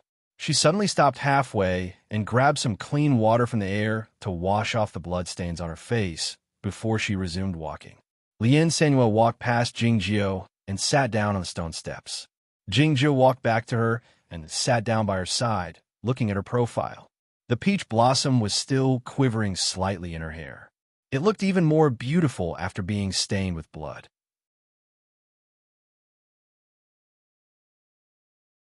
Chapter 618. "You're still as clingy as ever," said Lien Sanua while shooting a glance at Jing Xin. "Why didn't you just kill him back then?" Clingy was the evaluation of the Aoyama sect for the Zhongzhou School, but it was also her evaluation of the entire cultivation circle in Chaotian. It was hard for Jingjiao to comment on it. Lien Sanua's voice was not loud, but everybody in the grand hall had been paying attention to her every move, so they heard her clearly. Jing Xin remained silent, his face pale. "It's useless to kill him," said Jingjiao. "Do you remember Jingshu? There are many descendants of the royal family scattered among the people like her. The Zhongzhou School could pick one of them at any time and let Yamatai raise her. I believe Bu Qiuxiao wouldn't mind. I remember that little girl." "The Jing family is indeed fertile," said Lien Sanua. "She's dead, but you can't," said Jingjiao. "What would you do if I didn't wake up?" asked Lien Sanua. It wasn't until now that the Aoyama sect hadn't sent anyone here, and neither had Yuan Qijing. She knew the true relationship between Jingjiao and Yuan Qijing, so she knew it was his idea to do so. "I thought I could handle it myself," said Jingjiao. Lien Sanua shot him a disdainful glance. You're so weak now. How can you handle it? Jing Jiao said calmly. It's the first time you're qualified to say that I'm weak in the last several hundred years. Lien Sanyue arched her eyebrows slightly and said contentedly, You're weaker than me anyway. Jing Jiao said with a smile. I have a way to deal with him no matter how weak he is. The expression on Lien Sanyue's face changed a bit as she asked, Which method are you going to use? Many people will die. Do you care about the death of many people? Asked Jing Jiao with a slightly changed expression. Maybe I'm influenced by you, said Lien Sanyue. I'm also influenced by you, said Jing Jiao. What's the point of telling me what I like to hear now? Lien Sanyue leaned back with a smile. She looked up at the blue sky with her hands on the steps behind her, seeming to enjoy the moment. After a moment of silence, Jing Jiao said, Thank you. Lien Sanyue said while still looking at the sky, I'm not a regular girl, but I know you don't have a sweet tongue. Don't force yourself to say such things in the future. It's too stiff. As Jing Jiao was about to say something else, the sound of the teacups colliding with each other suddenly came from behind the two of them. It sounded like the chattering of teeth, full of fear. The two of them turned around and saw Ping Yongka standing on the stone steps with a tray in his hands. There were 2 teacups on the plate. The teacups were made of white porcelain, but they were not as white as his face. Ping Yongka was really scared at this time because he found that he had heard a lot of things that he shouldn't have heard. He didn't know if he would be killed to keep his mouth shut. Even if her teacher was protecting her, this woman was too powerful. Furthermore, she had just said that her teacher was weaker than her. Speaking of which, there was indeed something fishy going on between his master and this woman. He had already gotten so close to her, yet he had not realized it. Were the two of them only thinking about each other? I really regret it. What am I doing here? It's not worth it to sacrifice my life to please my teacher. Thinking of all this, Ping Yongka's face grew paler and paler, and his body trembled more violently. The sound of the teacups clinking against each other and his teeth chattering sounded like someone playing a zither. Who is this idiot? Asked Lien Sanyue curiously. My disciple, the one who closed the door, replied Jing Jiao. Lien Sanyue shot a glance at Ping Yongka, but she didn't find anything special about him. She took the teacup and had a sip of it, saying, I'm a bit thirsty now. Thank you. Hearing this, Ping Yongka felt overjoyed, thinking that he was not going to die. It was then that Lien Sanyue shot him another glance. Ping Yongka's joy vanished abruptly, his entire body turning cold, as if he had fallen into an ice house. He thought that such a figure was probably temperamental and wouldn't strike him to death all of a sudden. A moment later, Lien Sanyue shot him another glance. Ping Yongka was scared out of his wits. What have you found out? Asked Jing Jiao. Nothing, said Lien Sanyue. Me neither, said Jing Jiao. So it's a bit strange. A large hole had been created on the southeastern section of the city wall, and the broken stones piled up into a small hill. Lying on the hill, Ko Qingtong was covered in blood, his eyes looking at the sky blankly. The forbidding formation at the bottom of the city wall was exposed to the sunlight. Gu Pan and the officials of the Pure Heaven Bureau were watching the outside cautiously. Dozens of airwaves were approaching at a high speed. The 3 valley masters of the Zhongzhou school were in the front, all of whom were swordsmen in the Lianshu state. It was evident that the Zhongzhou school didn't want Ko Qingtong to die so easily. All of a sudden, a melodious sound of flute broke out. The 3 valley masters stopped at the foot of the ruins and looked around cautiously, but they didn't discover anything. The sound of flute could be heard clearly by everybody's ears. It was both gentle and dreadful. Gupan's face was ashen. He raised his hand to signal his subordinates to get ready for the fight. The divine crossbow hidden in the stone wall of the high platform had been pushed out, aiming at the outside. The sound of flute drifted in the early morning wind. It was unclear where it originated from, but it could be heard everywhere, including the spot above the ruins and by Ko Qingtong's ear. All of a sudden, a small shapeless sword came out from the sound of flute and entered Ko Qingtong's left ear as fast as lightning, and then came out from his right ear with a faint whoosh. A few drops of sticky blood dripped down from Ko Ching-tong's ear and were set ablaze after falling on the broken stones, turning into green smoke and vanishing into nothingness. The expression in Ko Ching-tong's eyes dimmed slightly, and his body started to wither visibly. In the end, he turned into countless withered leaves and vanished along with the wind. This swordsman had been cultivating in the back mountain of Cloud Dream Mountain for 1,000 years. He came out of the mountain for the sake of a fairy book, but he died in such a way. He was the last swordsman of the Bloody Demon Church, and also the last swordsman of the Last Age. His death marked the end of the history of the Bloody Demon Church. Did it mean that the Bloody Demon Church had left the stage of history for 1,000 years? After the shapeless small sword had killed Ko Ching-tong, it vanished in the wind, and the crisp sound of flute faded away. All the people who witnessed the scene were shocked speechless. Ko Ching-tong was one of the strongest swordsmen in Chaotian. Even though he was severely wounded by Lien Sanyue and on the verge of death, how could he be killed so easily? Moreover, the three swordsmen in the Lianshu state didn't even notice the arrival of this small sword. Who was the owner of the flute and this small sword? The three valley masters of Zhongzhou School chased after the source of the flute, and they didn't take a look at the forbidding formation at the foot of the city wall. Gu Pan felt relieved, even though his face was still pale. He waved his hands in front of his body, and his energy came out swiftly. He employed the magic method of Zhongzhou School to move the bricks and stones to block the hole on the city wall, and then he ordered his subordinates to reinforce the formation. The sound of the flute kept on drifting in Zhaoga City. It was sometimes melodious, sometimes playful, sometimes soothing, and sometimes complacent. The location of the flute kept on changing. It was at Taichung Temple one moment, then at the White Horse Lake the next moment, then at the Plum Garden the next moment, and then by a well a few miles away. The flute appeared and disappeared mysteriously. The three valley masters of Zhongzhou School encountered Yu Qianmin after chasing after the flute for a while. The two of them were certain that they were looking for the Demon King, the expressions in their eyes growing more grave. The Demon King Taiping had cultivated again, and his cultivation state was still low, but why couldn't these four elders in the Lianshu state catch up with him?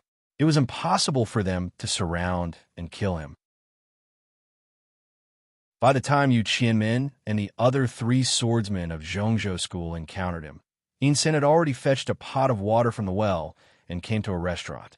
This restaurant was not too far away from the royal palace, and only a few miles away from the Yintian Gate. It should be a popular place for the high officials and nobles. The furnishings here were exquisite, and the view from the railing was perfect. Yinsen found the most expensive green tea in the storeroom. He poured some tea into the teacup, and then came to the railing with the kettle and the teacup, looking out the restaurant. The kettle of water was the one he had just fetched from the well. As he poured it into the teacup, it was extremely hot, giving off white smoke. It took only a moment for the tea to be washed away, exuding a faint aroma of tea. Yinsen brought the teacup to his lips and blew on it. The hot tea cooled down a lot, but it was at a suitable temperature for drinking. The new tea entered his throat, like the sound of the flute in his ears. He sighed contentedly. Looking at the Yintian Gate a few miles away, he raised his beautiful eyebrows. The Yintian Gate had become a ruin, but the mass of cloud and fog was still there. The figure in the cloud and fog was intermittently visible, but he still couldn't see it clearly. With a fluttering sound, the blue bird flew over from afar and landed on the railing. She followed his line of sight, and her pupils trembled slightly, showing that she was very uneasy. The blue bird spoke the human language. "What are you doing?" She had lived in Zhongzhou School for tens of thousands of years and been controlled by Baizhenren for hundreds of years, so she knew better than anyone else how formidable Baizhenren was. Holding the teacup, Yinsen looked at the mass of cloud and fog in silence. He didn't say anything, nor did he intend to withdraw his line of sight. Qing turned back to her human form and asked nervously while looking at him, "Are you provoking her?" "I'm testing her," Yinsen said. Given by Zhenren's cultivation state, she must have sensed his line of sight immediately, but she didn't pay any attention to him. What kind of event could make her ignore Taiping Zhenren for the time being? It must be something more important than heaven, or something more important than all of Chaotian. What's the matter? Asked Qing. Insen said thoughtfully, someone might die today. Qing snapped, but it won't be you. This time, Insan didn't respond with of course, like he usually would. After a long moment of silence, he turned his head to look at the royal palace in the north, a regretful expression showing in his eyes. Back then, he thought that Lien Sanue was the most similar person to him. Though their ideas were different, they were essentially the same person. It was a pity that such an outstanding woman had been harmed by that blockhead young brother and turned into what she had become. He picked up the teacup and took a sip, saying sentimentally, "Women. What's wrong with women?" Qing asked with raised eyebrows. The officials in the Grand Hall and the cultivation practitioners of various sects in the sky had gradually come to their senses and accepted the reality. The reality was that Shui Yununri and Lien Sanue had suddenly appeared in the human world and fought on behalf of Aoyama, defeating two powerful swordsmen of Zhongzhou school in a row. Looking at the young man and woman drinking tea on the stone steps in front of the Grand Hall, the people had an odd feeling in their hearts. If Jingjiu was indeed Jingyang, and they had become cultivation partners back then, nobody else in Chaotian would have a chance. 2 of the 5 fights between the Aoyama sect and Zhongzhou school had ended. If Zhongzhou school lost another fight, they would have to leave Zhaoga City according to the agreement and stop interfering in the fight for the throne. It seemed that Zhongzhou school was in a precarious situation and was on the edge of the cliff, but nobody thought that Zhongzhou school had no hope. No matter how strong Lien Sanue was, she must have consumed a great deal of energy after defeating 2 powerful swordsmen in a row, and everybody could tell that she was severely wounded. Some of the wounds were caused by Ko Qingtong, and some were caused by her breaking through the broken space by forcibly increasing her cultivation state. The most severe wound was caused by the scenic cloud bell that the immortal Tan had rung. The divine crossbow couldn't even penetrate the cloth of the female cultivation practitioner of the Dongyi Daoist sect. The Zhongzhou school would fight next, no matter whether it was by Zhenren or the unicorn, but Lien Sanue wouldn't be able to defend against them. The patch of cloud and fog left the ruins of the Yintian Gate and arrived in the royal palace. It landed in the square and then dispersed gradually. Seeing this, the people felt a bit nervous, but they also thought it was reasonable. The long cry of the unicorn didn't break out in the distance. The third fight of the Zhongzhou school should be fought by Zhenren. As the cloud and fog dispersed, a figure appeared. Her face was still shrouded in fog, and her body was as tall as a snowy mountain. A barrage of surprise screams broke out around the royal palace. A person walked out from behind her. There were 2 people in the cloud and fog the entire time. The woman walked toward the square in silence, her white skirt tousling. He was none other than Zhao.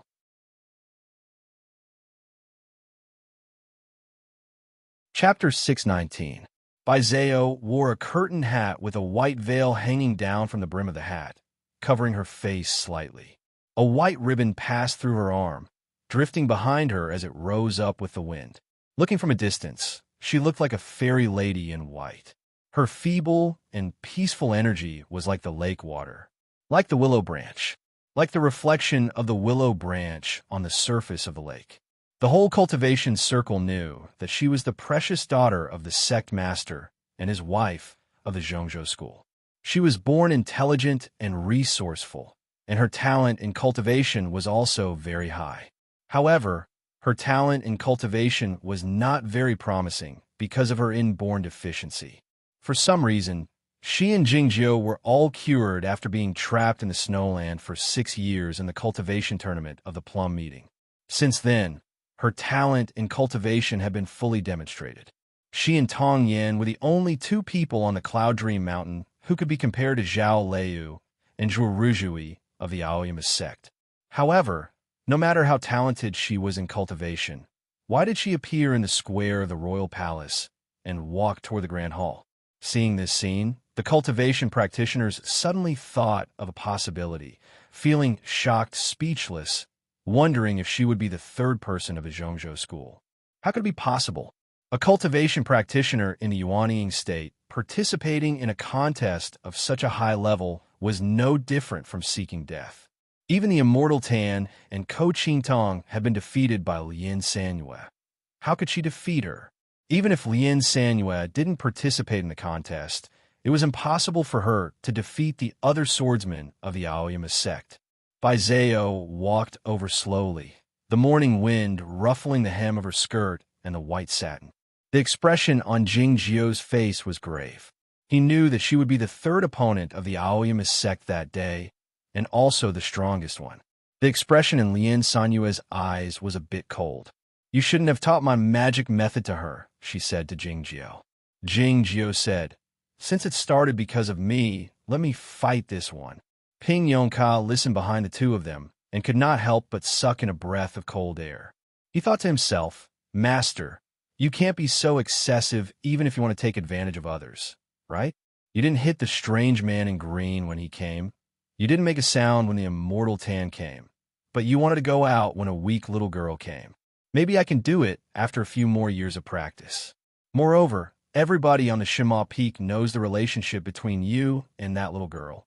Would she have the heart to hit you?" It was natural that Lien Sanyue didn't agree with Jing Jiu's opinion, though her reason sounded a bit odd. "You're too weak now. Even if you use that move, you might not be her match." Ping Yongka sucked in a mouthful of cold air soundlessly once more. He imitated senior brother Yuan Shu and scratched his head speechlessly, thinking, is there a need to be so cautious? Furthermore, she was worried that her master could not defeat her. Jingjiu, on the other hand, showed a rare firmness. He even seemed a little stubborn as he said, "This is my business." Yet, Lien Sanyue was more insistent than Jingjiu, asking, "Should we have a fight first?" "Okay," replied Jingjiu, refusing to back down. After a moment of silence, Lien Sanyue said, "Forget it then. You go ahead." Jingjiu got up from the stone steps and headed toward the square. All of a sudden, a bright morning sunlight shone down from the sky, enshrouding him. Jingjiu raised his right hand without hesitation and wielded it toward the morning sunlight. It was well known that he usually used the sword of the universe, the first child sword, or the thoughtless sword, and he would only use his right hand at the critical moment. It meant that he had determined immediately that he had to exert his full strength. What was it that made him so anxious? It was difficult to cut the water with a sword, but Ping Yongka had done it. Few people in this world could cut the morning sunlight with a sword. Jing Jiu might be able to do it, but he couldn't cut off this morning sunlight. It was because Lien Sanyue had borrowed this morning sunlight from the morning sun by employing the heaven-human connection. The more troublesome part was that the morning sunlight had countless ripples, which looked like small circles, locking Jing Jiu's sword wills inside. Along with a series of tapping sounds, Lien Sanyue's finger passed through Jing Jiu's black hair and landed on his damaged earlobe, a circular light wave rising from the tip of her finger. Jing Jiu couldn't move an inch after being bound by the light. "I've been asleep for so many years, but I still have a dream once in a while. I dream of the quiet room at the 3000 nunnery and the round window outside the room, where I have comprehended a magic method." Lien Sanyue walked to the front of Jing Jiu and said to him while turning around, "I want to call it the pleasant night. What do you think?" It was a peaceful and pleasant time when Jing Jiu stayed at the 3000 nunnery. The young masterly often came here to play zither to the horses, and the song he played the most was The Pleasant Night. It was unclear if she was asking about Jing Jiu's opinion of the name or the magic method. Jing Jiu didn't say anything. All he did was look at her in silence. Lien Sanyue said with raised eyebrows, "Give up. You won't use that move anyway." If he used that move, the result would be either her death or his. "You can't defeat her," said Jing Jiu while looking at her in silence. Lien Sanyue said with a faint smile, "You'll never be able to defeat me in this lifetime, so I'll do it myself." It was the same as in her previous life. She would never be able to defeat him even if she didn't cry. Having said that, she plucked the peach flower from her temple and inserted it into his ear. "It looks good," she said satisfactorily after looking at it for a while. Recalling what Nan Wang said in Scenery Garden, Jing Jiu asked, "Didn't you feel it was strange at first?" "I'm talking about this flower," said Lien Sanyu shyly. "This peach flower looked good, even though it was stained with blood and had a petal missing. Your face changed because of the missing part of your ear, but still looked good." Seeing Lien Sanuel walking toward the square, Jing Jiu didn't say anything more. As Ping Yongka walked to the foot of the stone steps, he was about to say something to Jing Jiu, but he stopped reflexively when he saw Jing Jiu's face. Why did his master's expression look so sad? It was as if he was bidding farewell to someone and would never see that person again. Ping Yongka suddenly felt sad as well, tears welling up in his eyes. "Help me," said Jing Jiu all of a sudden. Ping Yongka thought he had heard it wrong. He didn't come back to his senses until he heard Jing Jiu repeat the words, "Help me." "How can I help you?" he asked hastily. Jing Jiu said, "Gather all of your sword source and temper your body by reversing the will of the sword, forcing the will of the sword out for me." "How much do you need?" asked Ping Yongka. "All of it," said Jing Jiu. For a swordsman, it was extremely dangerous to force the will of the sword out by reversing the sword source, not to mention all of the will of the sword. Jing Jiu knew that Ping Yongka would be safe, but Ping Yongka didn't. Yet, Jing Jiu sat down on the ground without a second thought and started to activate the will of the sword with his eyes closed. When Lien Sanyu arrived in the middle of the square, Bai Zhao was still in the distance. The patch of cloud and fog in the distance had gathered again, enshrouding Bai Zhenren, making her voice sound a bit faintly discernible. "It's a bit surprising that you're still alive, but you can't change anything," Lien Sanyu said expressionlessly. "The immortal Tan is actually not bad, but do you know why I don't like him?" Bai Zhenren said. "People of our generation are all aware that you only have eyes for Jingyang. You don't even like Chao Yuan. How could you like someone as dull and boring as him?" "No," said Lien Sanyu. "I don't like him because he married someone like you in order to become the sect master of the center sect. The immortal Bai pressed. Where did your hostility toward me come from then?" "It's because of her, of course." Lien Sanyu waved her sleeve a few times. The wind in the square grew stronger, ruffling the ribbons on Bai Zhao's arms and the veil on the curtain hat, exposing her face. Bai Zhao's eyes were closed, her long eyelashes not blinking at all. Her face was ruddy, looking like a sleeping child. The eerie thing was that she was still walking forward. "I thought this child was extremely adorable the first time I saw her." Looking at Bai Zhenren in the cloud and fog, Lien Sanyu said sternly, "As her mother, how could you do it?" She had said that she didn't want to talk to Bai Zhenren that day, but seeing Bai Zhao show up, she couldn't suppress the anger in her heart any longer. She was determined to teach him a lesson. The patch of cloud and fog retreated from the royal palace. Bai Zhenren didn't respond to her question. It suddenly rained in the sunny sky. It was the sun rain.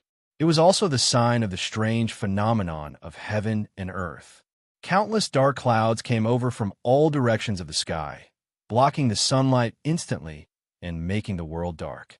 Countless bolts of lightning could be vaguely seen amidst the clouds, ready to strike down at any moment.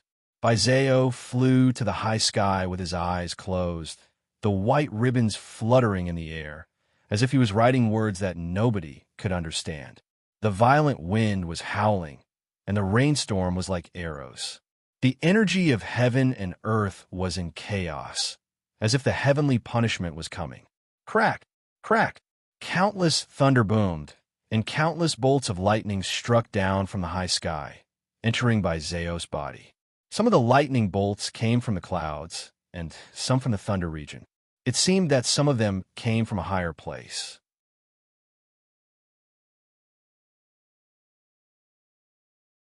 Chapter 620. Innumerable flashes of lightning struck down from the dark clouds and entered Bai Zhao's body. This was a process of arrival. Lien Sanyu should try to interrupt this process, but she didn't. All she did was look at Bai Zhao at the bottom of the clouds in silence, her eyes devoid of wariness or disgust, only pity and affection. After her failure in ascension, She used the method of transforming the silkworm into the butterfly to experience the heavenly tribulation and come back to life. As a result, she felt a sense of urgency. So, she started looking for a successor in the human world a long time ago. Lo Huainan, Tong Lu, Tong Yin, He Zhan, and the talented young disciples who had participated in the plum meeting that year were all her targets. Bai Zhao was the focus of her attention. However, Bai Zhao was too weak and weak at the time. She thought that this child couldn't withstand such a heavy pressure, so she turned her attention to Zhao Liu and went to the plum meeting.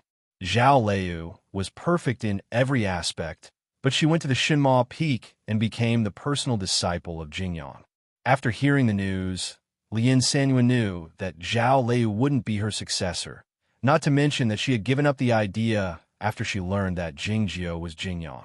It happened that Bai Zhao came back from the snowland at that time, and the hidden disease in his body was cured.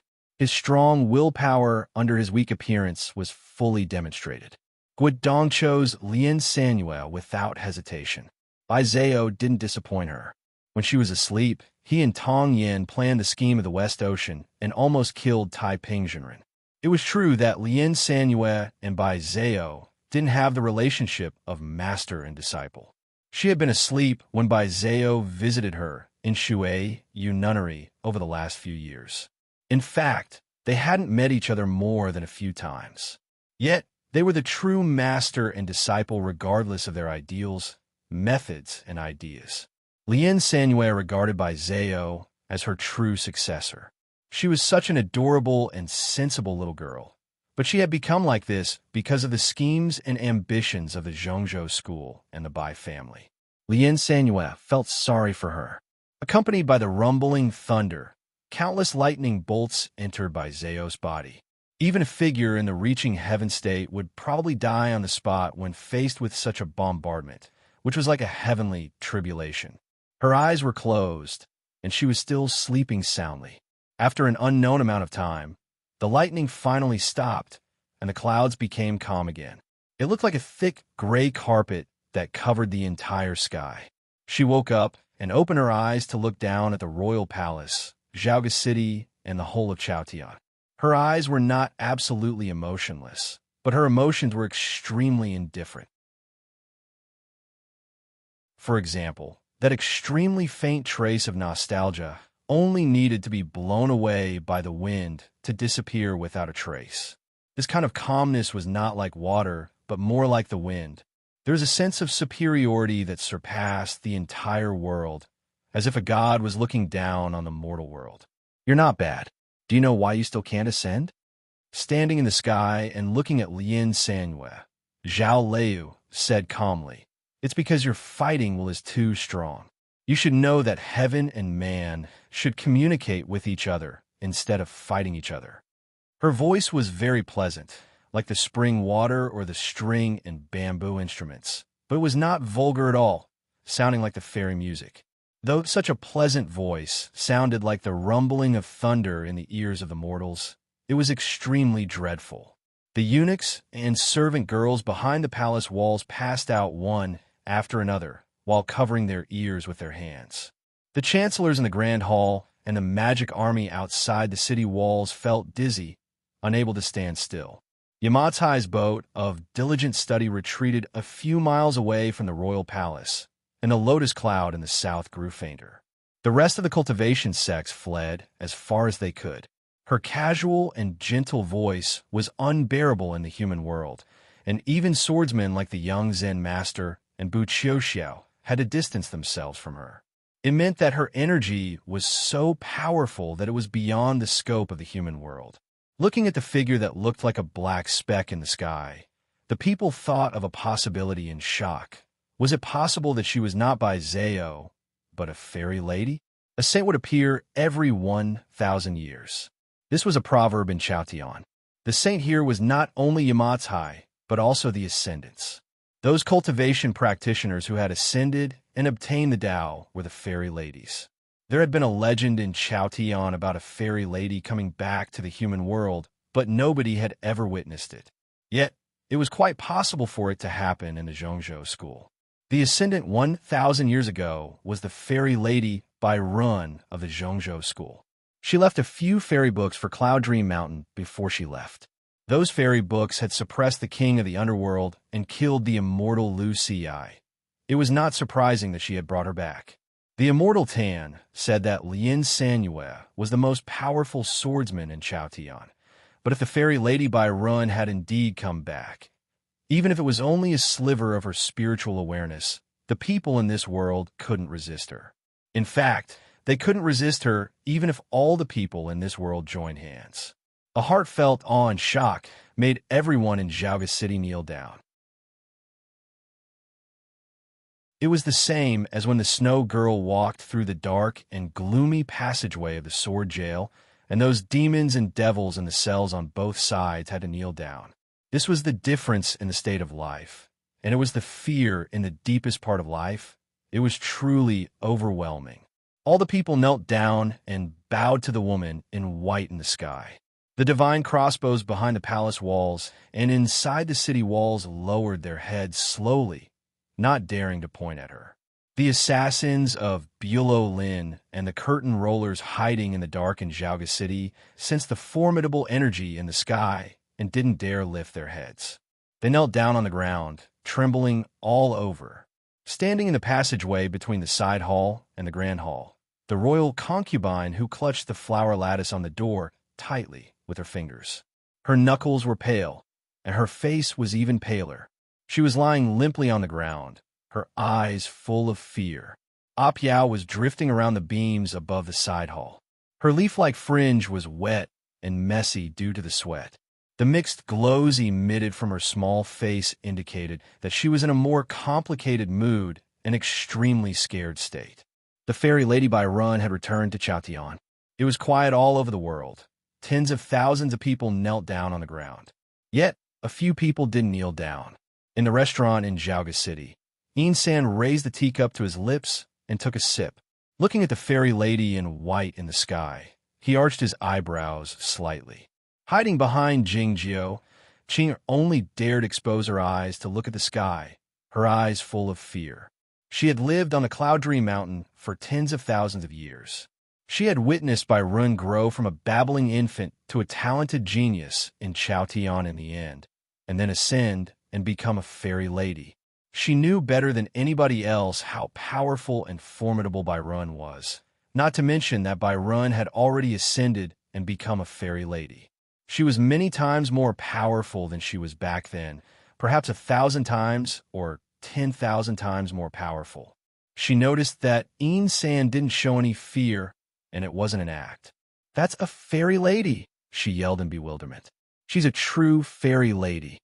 San pointed the teacup at the woman in white in the sky and said nonchalantly, "Fairy lady, you can only be called a fairy lady after you went out. Now that you're back, what kind of fairy are you?" Ping Yongka didn't kneel down. It was because he had no idea what had happened. Otherwise, he would be so shocked that he would curse the fairy lady or the ancestors. In this regard, he was more influenced by Zhui Ruzhui and Yuan Shu. Sitting on the stone steps with his eyes closed, Jingjiu tried his best to reverse the flow of sword wills in his body and force them out. The gentle wind ruffled his cloth, bringing along the shapeless but substantial sword wills, drifting toward the morning sunlight like the catkins. Standing in the morning sunlight, Jingjiu didn't kneel down.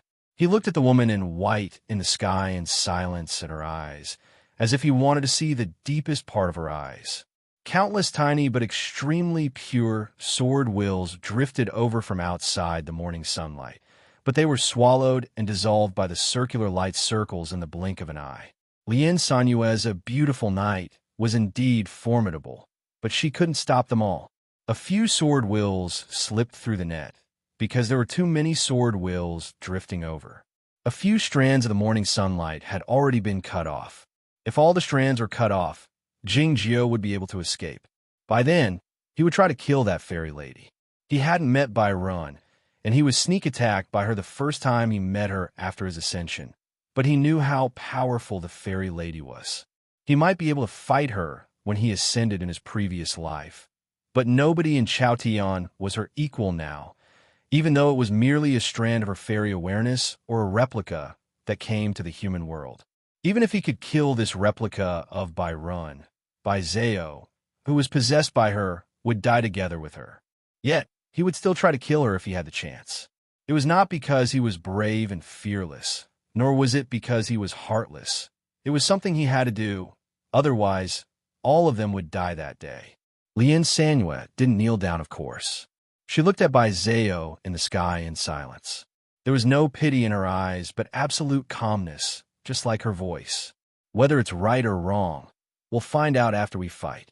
Having said that, she flew up from the square and broke through the air, her dress ruffling slightly.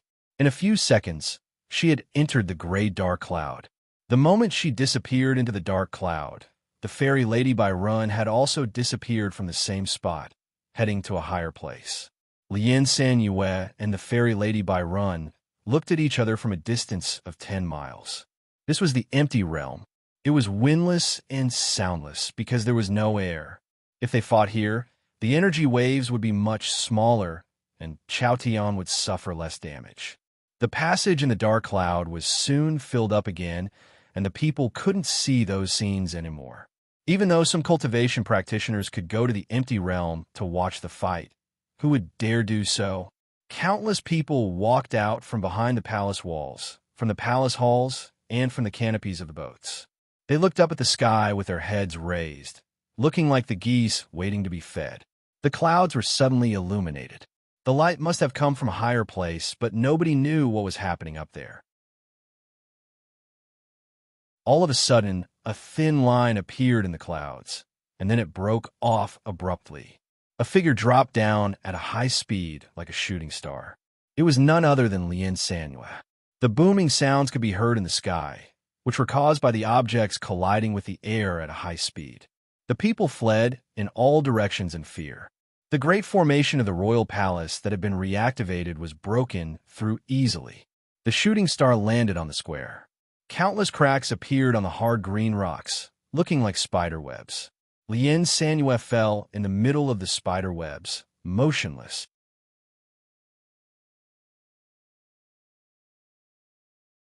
Chapter 621. In the hermit peaks of Aoyama, Zhao Leu sat cross-legged on the stone bed, recuperating with her eyes closed. Zhou Rujui sat on the ground and leaned against the edge of the stone bed, sleeping with his eyes closed. Gu Qing and Yuan Chu stood by the stone gate of the manor cave, studying something. They hadn't given up hope, even though they had been locked up in the hermit peaks for many days. Sitting by the chessboard, Tong Yin was lost in thought while looking at the scattered chess pieces. Lost in thought. The stone gate of the manor cave opened slowly. Zhao Leu opened her eyes, but she didn't strike or try to leave the cave. Outside the stone gate was a patch of gloomy and cold darkness, which was the mountain-like body of the dead dog. All of a sudden, she covered her chest with her hands, a surprised expression showing in her eyes. A blood-red sword light illuminated the manor cave. The thoughtless sword leaped out from her body and passed through her palm, turning into a red line and entering the crack of the stone gate, heading toward the horizon at an unimaginably high speed. In the meantime, a tearing sound broke out in the manor cave, which was the sound of the coarse cloth being torn apart. The sword of the universe shot out from the cloth and headed toward the horizon as well. Gu Qing chased after for 2 steps, but it was impossible for him to catch up with it. Nobody dared leave the manor cave, because the dead dog was right outside. It was then that Tong Yin stood up from the table and came to the exit of the manor cave. Looking at the huge body as dark as the night sky through the increasingly narrow crack of the door, she said, "I have a story." Zhou Rujui opened his eyes and said listlessly, "Who doesn't have any wine?" It was deathly quiet in the royal city of Zhaoga. Countless gazes were fixed on Lien Sanue, full of worry and shock. Was this the consequence of fighting with the fairy lady? Even though she was the strongest swordsman in Chaotian, as mentioned by the immortal Tan, she would still be killed in a single strike. It was then that a peculiar sound broke out in the quiet square. It sounded like the sound of a sugar cane being snapped in half, or someone smashing a hard rock with a bone. Lien Sanue stood up slowly by pushing herself against the ground with her hands. She warmed up her wrists and neck a bit. The sound came from her body. She staggered a little after taking 2 steps, as if she had drunk too much. In fact, she was getting used to her body. She rubbed her neck and looked up at the dark clouds in the sky. Cries of alarm rang out in the palace. People were not shocked that she had lost so quickly because it was inevitable. Her opponent was an immortal. What shocked everyone was that she actually didn't die. She could still stand up and even fight again. Lien Sanue flew up from the ground again. Everyone's gazes followed her, rising higher and higher until she disappeared into the clouds. Then, everything returned to normal. Time passed slowly.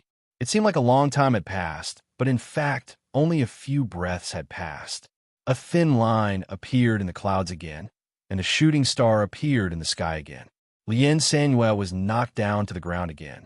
With a loud bang, a spider web once again appeared on the square of the palace. People looked at her in the middle of the web with complicated emotions. A moment later, Lien Sanue stood up again. She rubbed her neck and took a look at the gray sky. She wiped the blood off the corner of her mouth and flew up again. It didn't take long for her to descend again. A third patch of spiderweb appeared on the square. It took her a little longer to stand up this time. Her clothes were soaked with blood, and her face was a bit pale, but there was no fear in her eyes. Looking at the gray sky, she cursed expressionlessly and then flew up again. She flew up and then fell down. She rose up and fell down again. This process went on for who knew how many times. It was deathly quiet in the royal palace. The only sounds were the thunders when she broke through the air and the loud thuds when she hit the ground. The ground was quaking incessantly. The number of spider webs had increased gradually, and they were on the verge of joining together. Seeing this scene, the people felt a sense of awe in their hearts. Who in the world dared attack the fairy lady? Who could survive until now in the face of the fairy lady and keep on fighting despite being defeated? Her opponent was nevertheless a fairy lady. No matter how hard she fought, she was still defeated. Many people had noticed that it took her more and more time to stand up, but they didn't notice that the time she stayed in the empty realm was increasing as well. The clouds broke open again, and the shooting star illuminated Xiaoga City again. The ground quaked again. She was lying in the middle of a patch of spiderweb again. Lying on the ground with her eyes closed, her face pale, she didn't get up for a long time. Was she unable to hold on any longer this time? Everybody fixed their gazes on Lien Sanue in the middle of the square, full of nervousness and worry. Time passed slowly. She still didn't get up after a long time. A yell came out from somewhere. "Senior Master, please get up." Lien Sanue still didn't get up. Time continued to move forward, and after an unknown amount of time, just as many people were beginning to despair, she slowly opened her eyes. Looking at the gray sky, she didn't show any fear, but she felt a bit tired. She propped up her tired body with her fists and stood up slowly. Then, she turned her head and spat out a mouthful of saliva. Huh! That mouthful of bloody saliva fell into one of the cracks, piercing in like a stone, and then it began to burn. Lien Sanue flew up into the sky again. The rims of her dress rubbed against the air, creating bright sparks, looking like a shooting star moving in the opposite direction. Seeing this, the people were stunned speechless. She had been struck down to the ground by the fairy lady so many times, but she was still alive, and her fighting intent was still so strong. It was impossible. Above the empty realm, Byron stood in the sky a few miles away, her whole body enshrouded in a golden glow, exuding a sacred aura. Lien Sanue leaped out from the clouds. She grabbed a ray of morning sunlight with her right hand and condensed an unimaginably large amount of energy of heaven and earth into a vague spear, which she then hurled toward Byron. The spear was as fast as lightning and noiselessly passed through Byron's body, but it didn't cause any harm to her. Byron looked at Lien Sanue in silence and said through her spiritual awareness, "I didn't expect you to use the fairy book I left behind. It was true that Lien Sanue could hold on for such a long time in this fight. Not because her cultivation state had reached the same level as the fairy lady, but because she had an almost endless amount of fairy energy in her body. Before Bai Run ascended, she had left 3 main fairy books and 3 accessory fairy books for the Cloud Dream Mountain. Among them, the fairy book of suppressing demons was used in the battle to kill the king of the underworld, and the fairy book of longevity was used by the Zhongzhou school as a prize in the Dao competition, which was obtained by Jingjiu. What the Zhongzhou school didn't expect was that Jingjiu had tempered the fairy awareness in the fairy book and then infused all of the fairy energy into Lien Sanue's body. Lien Sanue had slept in the Shuiyu nunnery for many years, and had finally transformed all of the fairy energy into her own Jin Yuan. As a result, she had fully recovered from her injuries, and her prowess was much stronger than before. I've used 1 fairy book, and so have you. We both have the same amount of fairy energy in our bodies, so it was not easy for you to kill me. Looking at Bai Run in the distance, she opened her arms slowly. The morning sunlight shone on her body, and the ends of her tousling black hair exuded a golden breeze. It was all the fairy energy. This was her strongest state. The immortal Tan had to admit defeat because Lien Sanue was the true fairy lady in the human world. No matter how strong he and Ko Qing Tong were, they were no match for her. Again, Lien Sanue turned into a straight golden line, heading toward Bai Run in the distance.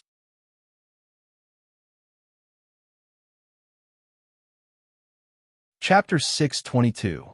Countless thunderous booms came out from behind the clouds and reached the ears of everybody on the ground.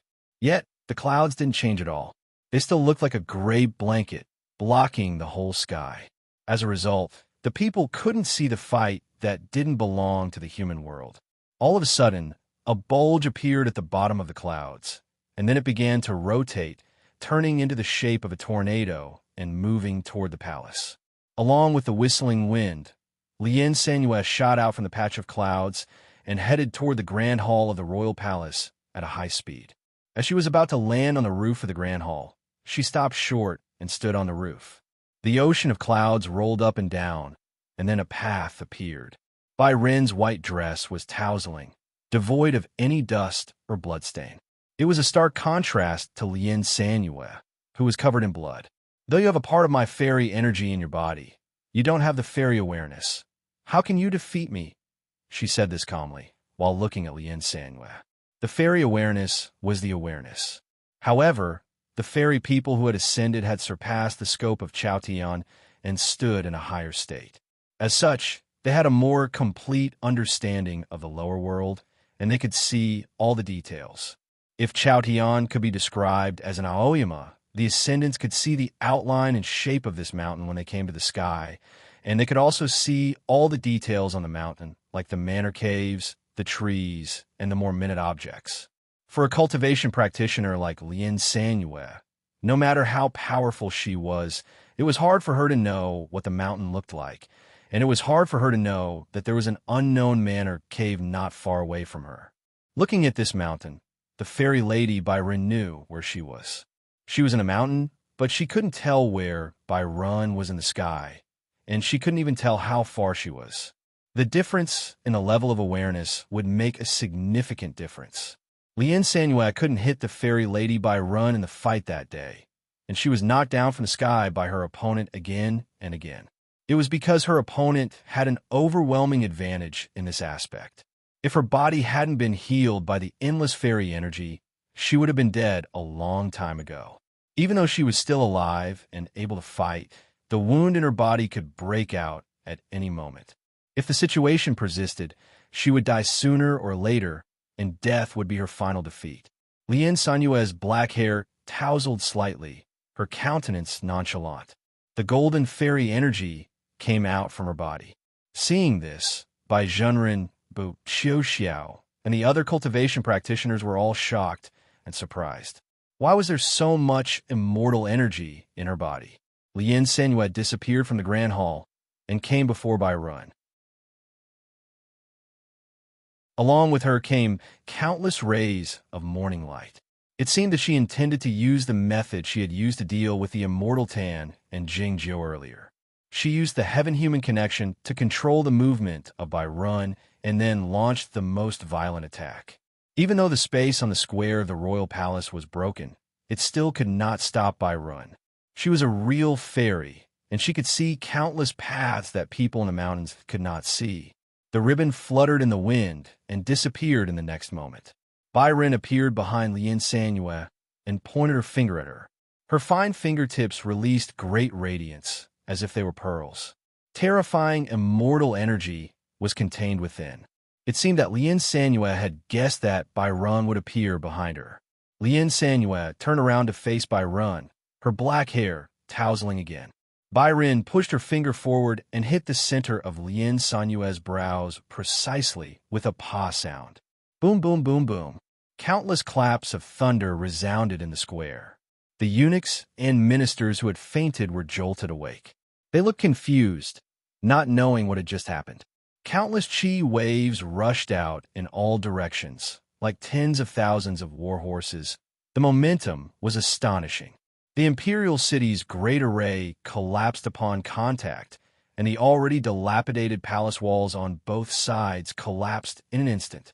Lien Sanyue landed on the ground, but she didn't fall down. She was still standing. The cobwebs on the ground finally connected into one. Accompanied by the extremely ear-piercing sound of rocks rubbing against each other and the sound of heavy objects pressing against each other, smoke and dust flew in all directions. The entire square of the palace actually sank by 1 foot. Unexpectedly, the fairy Lady Bai Run had also landed from the sky. She was still standing in front of Lien Sanyue, her fingertip still touching the center of her brows. A drop of dark red blood gradually flowed out from between his eyebrows, like a cinnabar mole. Lien Sanyue said while staring into Bai Ren's eyes, "Welcome to the mountain." After saying this, the drop of blood suddenly shone brightly. Immortal energy rose and enveloped the two of them inside. She had forced out all the fairy energy in her body. The fairy energy kept on attacking Lien Sanyue's body through Bai Ren's finger. The expression in Bai Ren's eyes changed a bit. She didn't understand why Lien Sanyue wanted to do this. It took Bai Ren only a brief moment to figure it out. As she was about to pull back her finger, she found that she couldn't do so. The fairy energy in this body and the fairy energy in Lien Sanyue's body had the same origin, and they were even from the same person. They were naturally close to each other, and they didn't want to separate from each other when they met. All they wanted to do was to merge with each other again. Bai Run drifted backward. She intended to pull her fingertip away from the center of Lien Sanyue's brows, but she couldn't pull her finger away from the center of Lien Sanyue's brows because of a very thin thread. The thread looked like gold or jade, extremely sticky and tenacious. It was formed by the essence of the fairy energy. The zither has 50 strings. I don't know how to play it. I only need 1 string. Lien Sanyue didn't know how to play the zither. Back when she participated in the plum meeting under the name of Guidong, she played only 1 string. She had employed the endless sword style of Qingrong Peak to release her fairy energy. Of course, it was a sword style that she had modified. Before the fairy energy in Lien Sanyue's body completely disappeared, Bai Ren's fingertip couldn't be pulled away from her. Bai Ren looked at her expressionlessly. This move is called the flower in the mirror and the moon reflected in water. Having said that, Lien Sanyue's entire body turned illusionary as she thrust her palm toward Bai Run. It was unclear whether the flower in the mirror and the moon reflected in water referred to the movement or the palm strike. This palm strike looked quite ordinary, like a gentle breeze brushing the willow branches. It couldn't be compared to the fist she had used to strike Ko Qingtong's body. Bai Run had tempered the fairy book for many years at the Zhongzhou school. The body of Bai Zhao, which Bai Run had occupied, had been modified over a long period of time. Like Lien Sanyue's body, it was almost immaculate and unharmed, so it was hard to injure him, to say nothing of such a casual palm strike. The expression on Lien Sanyue's face was as mild as this palm strike, but it was also exceedingly serious. The palm landed on his chest. Baizeo's body shook slightly. His hair tousled, the ribbon tousled, the cloth tousled. All the objects drifting in the air emitted a few green glows. The green glows left Baizeo's body and drifted further away, gradually forming a human figure. The human figure suddenly emitted a golden glow, surrounded by the fairy energy. It was none other than the replica of the fairy lady Byron. There was a burst of surprised screams in the royal palace. The crowd was extremely shocked. Lien Sanua had used such a simple palm strike to knock the fairy lady Byron out of Baizeo's body. How did she do it? I've always wanted to write this part of the plot as the one where the Ancient One hit someone, but I can't think of a reasonable explanation. I've been revising the ending of the Qing dynasty recently. Though I haven't reached Mount Dadong yet, I've suddenly thought of the method the Qing emperor used to hit Ku He.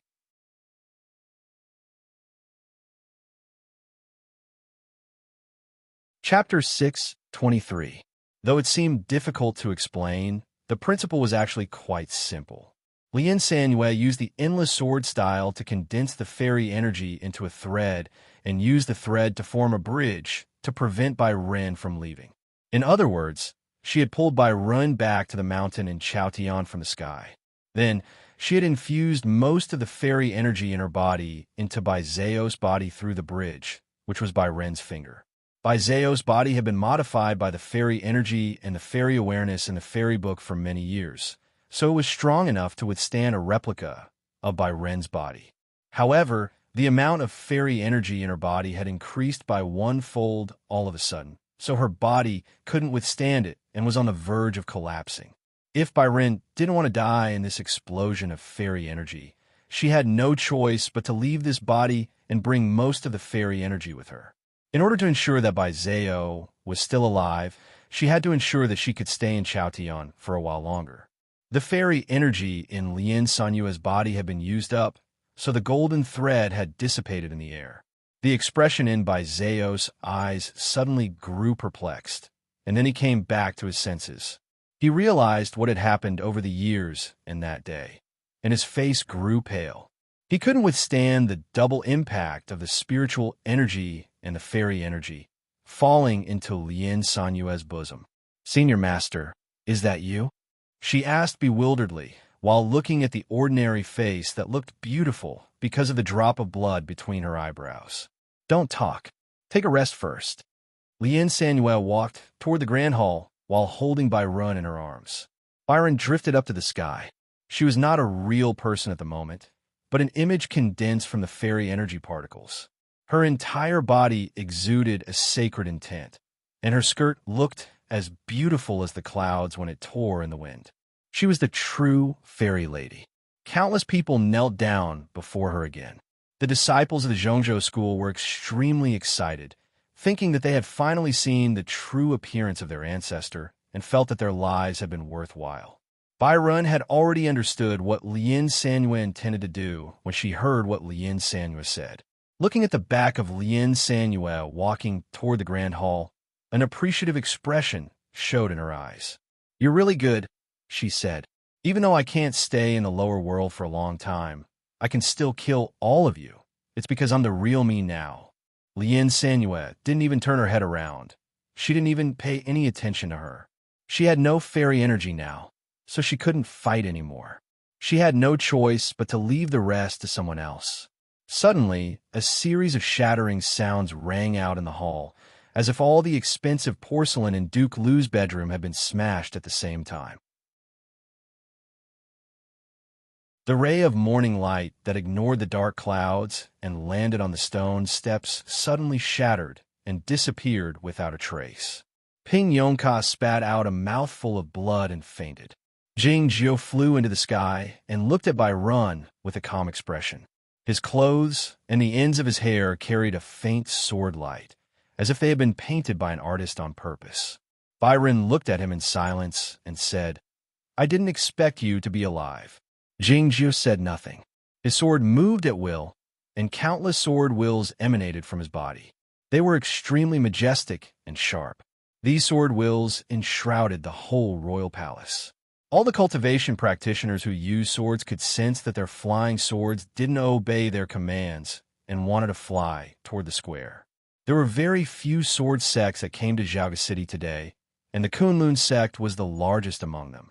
Whether it was the sect master He Wei or the few elders, they all found that their swords were being guided by some invisible force.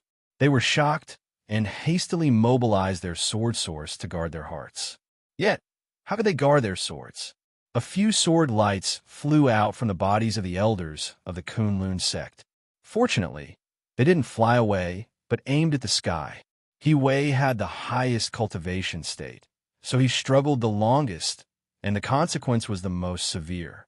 He spat out a mouthful of fresh blood, and the sect master's sword came out along with the blood, pointing toward the sky as well. All these swords aimed at by Run according to Jing Jiu's will. Lien Sanyue returned to the stone steps and sat down while holding Bai Zhao in her arms. She turned around and looked at the sky, a hint of worry showing in her eyes. It was the same as how Jing Jiu had looked at her earlier. Having just woken up, Bai Zhao couldn't get used to the fairy energy in his body yet. His face was extremely pale and cold. Leaning against Lien Sanyue's bosom, he murmured while trembling, "What can I do?" "Don't worry," said Lien Sanyue. "He likes to show off. Let him do it himself." The cold signal bird felt a bit displeased when he sensed the dampness on his head, but he sensed that He Wei was in a bad mood, so he didn't do anything. The abnormal situation of the Kunlun sect and the other sword sects was actually caused by the sword wills emitted by Jing Jiu. In fact, Jing Jiu merely shouted swords, "Come here," using the sword wills in the sky. The flying swords of the Kunlun sect and these sword sects happened to hear it, and they all rushed out in a panic. Yet, what Jing Jiu shouted was not these swords, but his own swords. Standing at the entrance of the grand hall, Jing Yao looked at the sky worriedly. All of a sudden, he felt his right hand, which was placed on the hilt of his sword, go numb. Clang! The first child's sword came out of the sheath and turned into a desolate sword light, flying to the high sky. In the next moment, a blood-red line came from the south. It flew close to the bottom of the clouds at an unimaginable speed and arrived in the high sky as well. The expression on Lu Shui, who was recuperating in the cabin of the boat of diligent study, suddenly changed. Shi Yun was worried that Ko Qingtong's demonic energy hadn't been purged yet, so he asked, "What's wrong?" Along with a crisp sound, the sword bracelet on Lu Shui's wrist broke off, turning into a bright, sharp, and short flying sword, which flew out reluctantly. Shi Yun was stunned. He helped Lu Shui to the deck, his line of sight following the small sword to the high sky. The sword of the universe was the last to arrive. As it appeared in the sky above Xiaoga City, the dark clouds covering the whole sky grew a bit colder, as if they were not in the human world. The thoughtless sword, the first child's sword, the sword of the universe, and the lone sword. These were all the swords of Jing Jiu. Though Jing Jiu had given these 4 swords to Zhao Liu, Jing Yao, Gu Qing, and Lu Shui, these swords would come back to him when he needed them. In terms of their states, these 4 swords were all of the fairy state, and they were of the best quality. If the famous swords in Chaotian were ranked, these 4 swords would definitely be ranked in the top 10. The lone sword and the first child's sword were even qualified to compete for the second place. The 4 famous swords arrived in the sky above Xiaoga City, each occupying a spot. The distance between them was not exactly the same, but they were somehow connected to each other. They formed the Dubhe, exuding an exceedingly formidable sword wills. Byron felt it odd. She disappeared from the original spot and arrived in the sky a few miles away. The 4 swords seemed to be in the same spots as before, but they still surrounded her. They aimed at her in silence, increasing their sword wills. Crack! The clouds rolled up and squeezed out countless bolts of lightning, landing on the 4 swords at the same time. Innumerable blue electric arcs surrounded these flying swords, generating more powerful sword wills, which seemed to be able to cut open the space and even the higher realm, blocking Bai Zhenren in this patch of sky, making it impossible for her to leave easily. It was evident that this was a sword formation. It was formed by 4 flying swords, but it was powerful enough to destroy heaven and earth. The expression on Bai Ren's face grew grave. She asked Jing Jiao in the distance, "What formation is this?" "The sword formation of slaying fairies," replied Jing Jiao.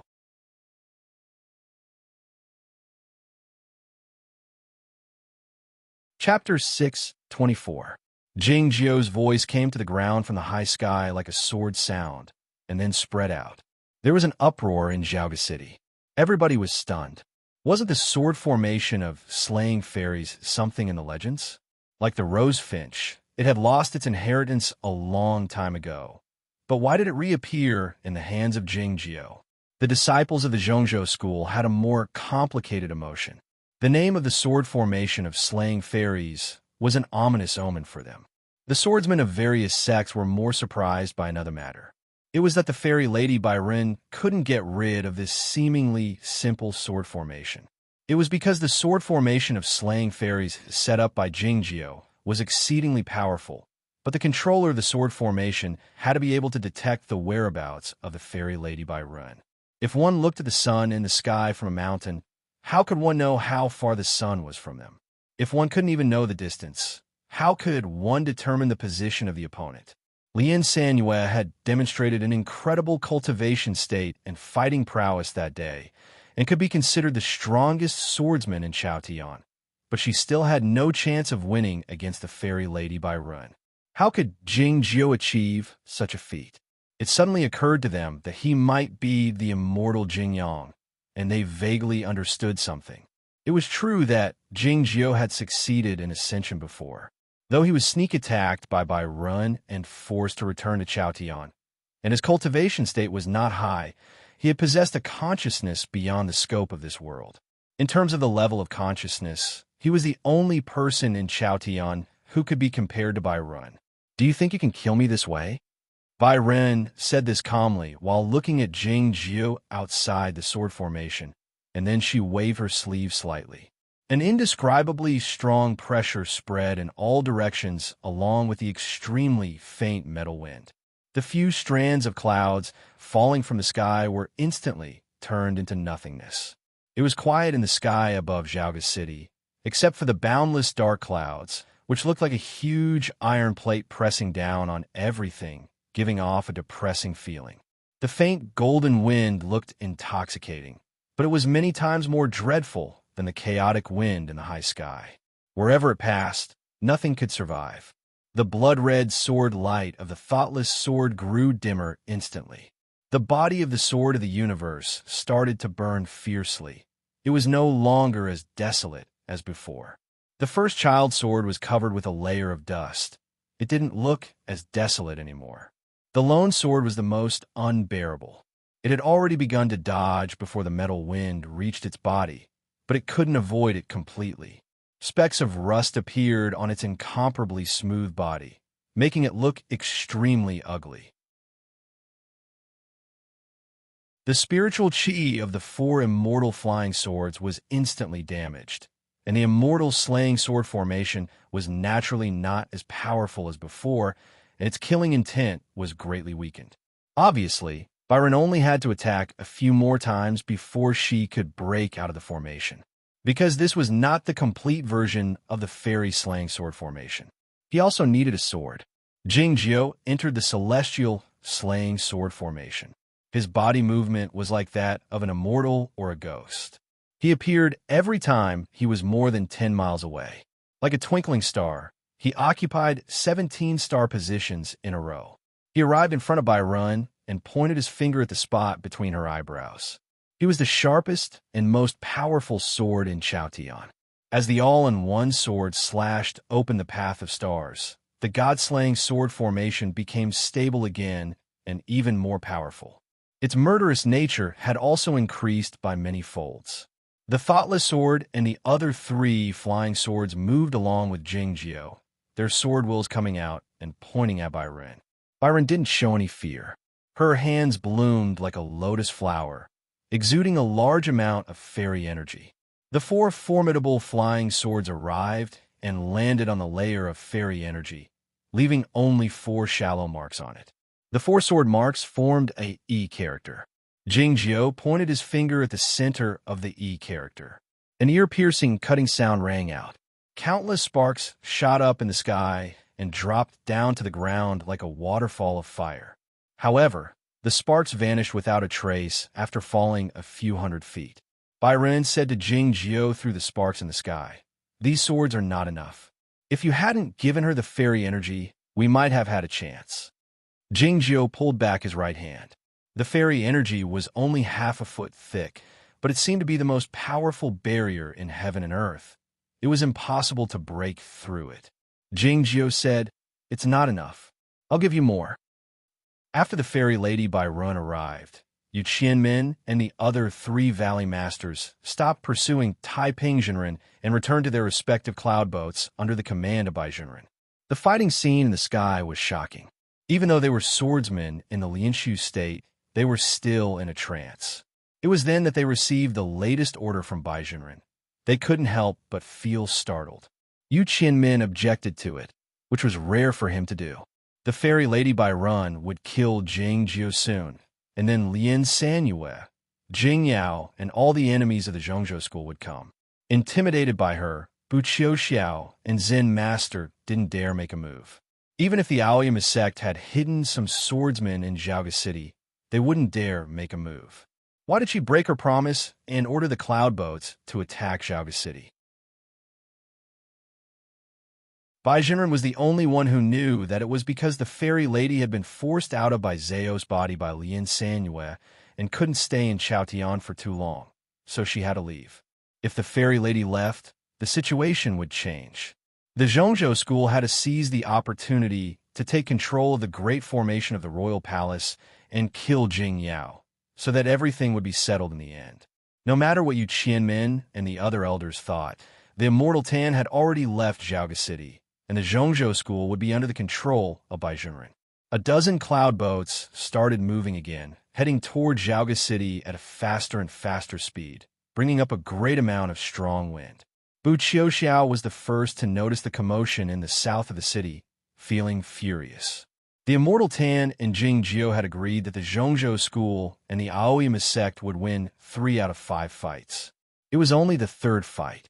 Even if the fairy lady Bai Run was undefeatable, what about the Immortal Tan? As the house master of Yamatsai, he couldn't allow such a betrayal to happen. He picked up the dragon tail inkstone, ready to lead the disciples into the royal palace. The cloud boats of the Zhongzhou school seemed to be on the horizon a moment ago, but they arrived in Zhaoga City in the next moment. The 3 cloud boats in the front had even entered the territory of the royal palace. The scene looked exceedingly dreadful against the backdrop of the dark clouds. The people who were paying attention to the fight in the high sky didn't notice the unusual phenomenon until now, screaming in surprise. The divine crossbows on the city wall raised their heads slowly and shot the arrows into the sky. The arrows exploded in the belly of the cloud boats, creating a series of green glows.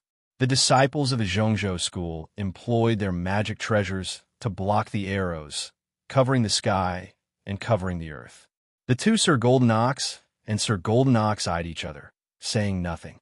The great formation of the royal palace had been destroyed by the fight between Lin Sanyue and the fairy lady Bai Run, so it couldn't keep those cloud boats out. The royal palace was on the verge of being occupied. They had no choice but to fight to the death. Who could have thought that Bai Jinren could be so ruthless and shameless? In the restaurant, Qing asked nervously while looking at the cloud boats in the sky, "What should we do now? What should we do?" Insan suddenly turned to the south, exclaiming with furrowed brows, "He's even crazier than me." The dark clouds in the sky were as calm as a carpet. All of a sudden, a thin thread of cloud appeared in the clouds. It looked like a strand of hair curling up from a distance. Only those cultivation practitioners with good eyesight could find that the tip of the thread of cloud was a sword. The sword was quite ordinary, devoid of anything special. It was so ordinary that it didn't attract anyone's attention when it appeared. The sword dropped down from the clouds and landed on the cloud boat in the front. It wasn't until it was close to the cloud boat that the disciples of the Zhongzhou school discovered it. The Zhongzhou school thought that the disciples of the Aoyama had finally arrived, so they were cheered up.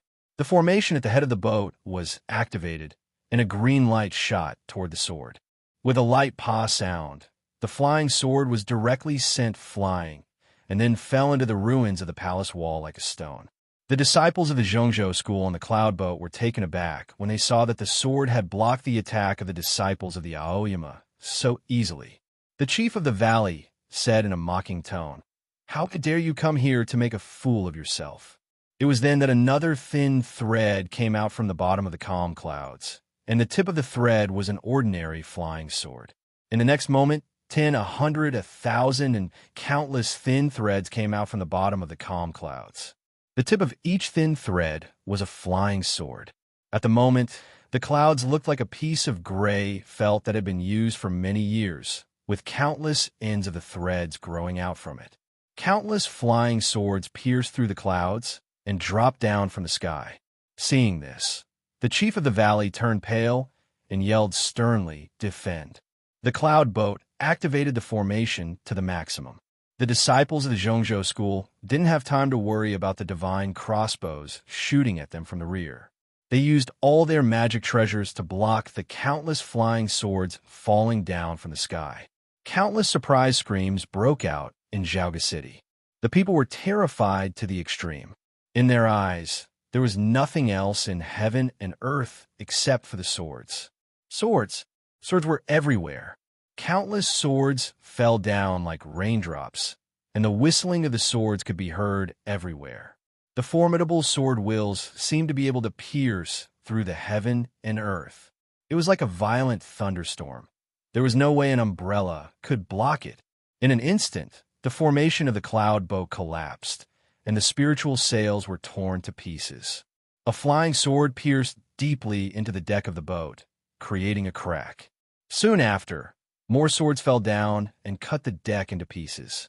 The wood shavings and iron pieces were flying everywhere in the cloud boat, mixed with blood and horrible screams. The disciples of the Zhongzhou school died in the rain of swords one after another. The chief of the valley let out a desperate roar and activated all his cultivation state, thrusting toward the sky. The rain of swords in the sky sensed his formidable power and deviated slightly, as if they were blown by the wind. As a result, the rain on his side became heavier. Boom! Hundreds of flying swords pierced through his body, giving off a muffled sound. In an instant, this powerful swordsman in the Lianshu state turned into a puff of bloody mist. In a few seconds, the cloud boat was riddled with holes by the rain of swords in the sky, falling apart and falling to the ground like a dead whale. In the high sky, beneath the dark clouds, whoosh, whoosh, whoosh, whoosh, countless flying swords came out of the clouds one after another, brushing past Jingjiu and Byron, heading toward Zhaoga City. Seeing this, Byron asked with a cold expression in her eyes, "What is this?" Jingjiu asked, "Have you ever heard of a sword style called falling from the sky?"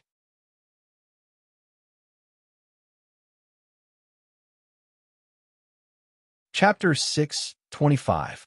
There was a region of Aoyama in the south, and there was a cluster of hermit peaks in Aoyama. There was a manor cave in one of the peaks.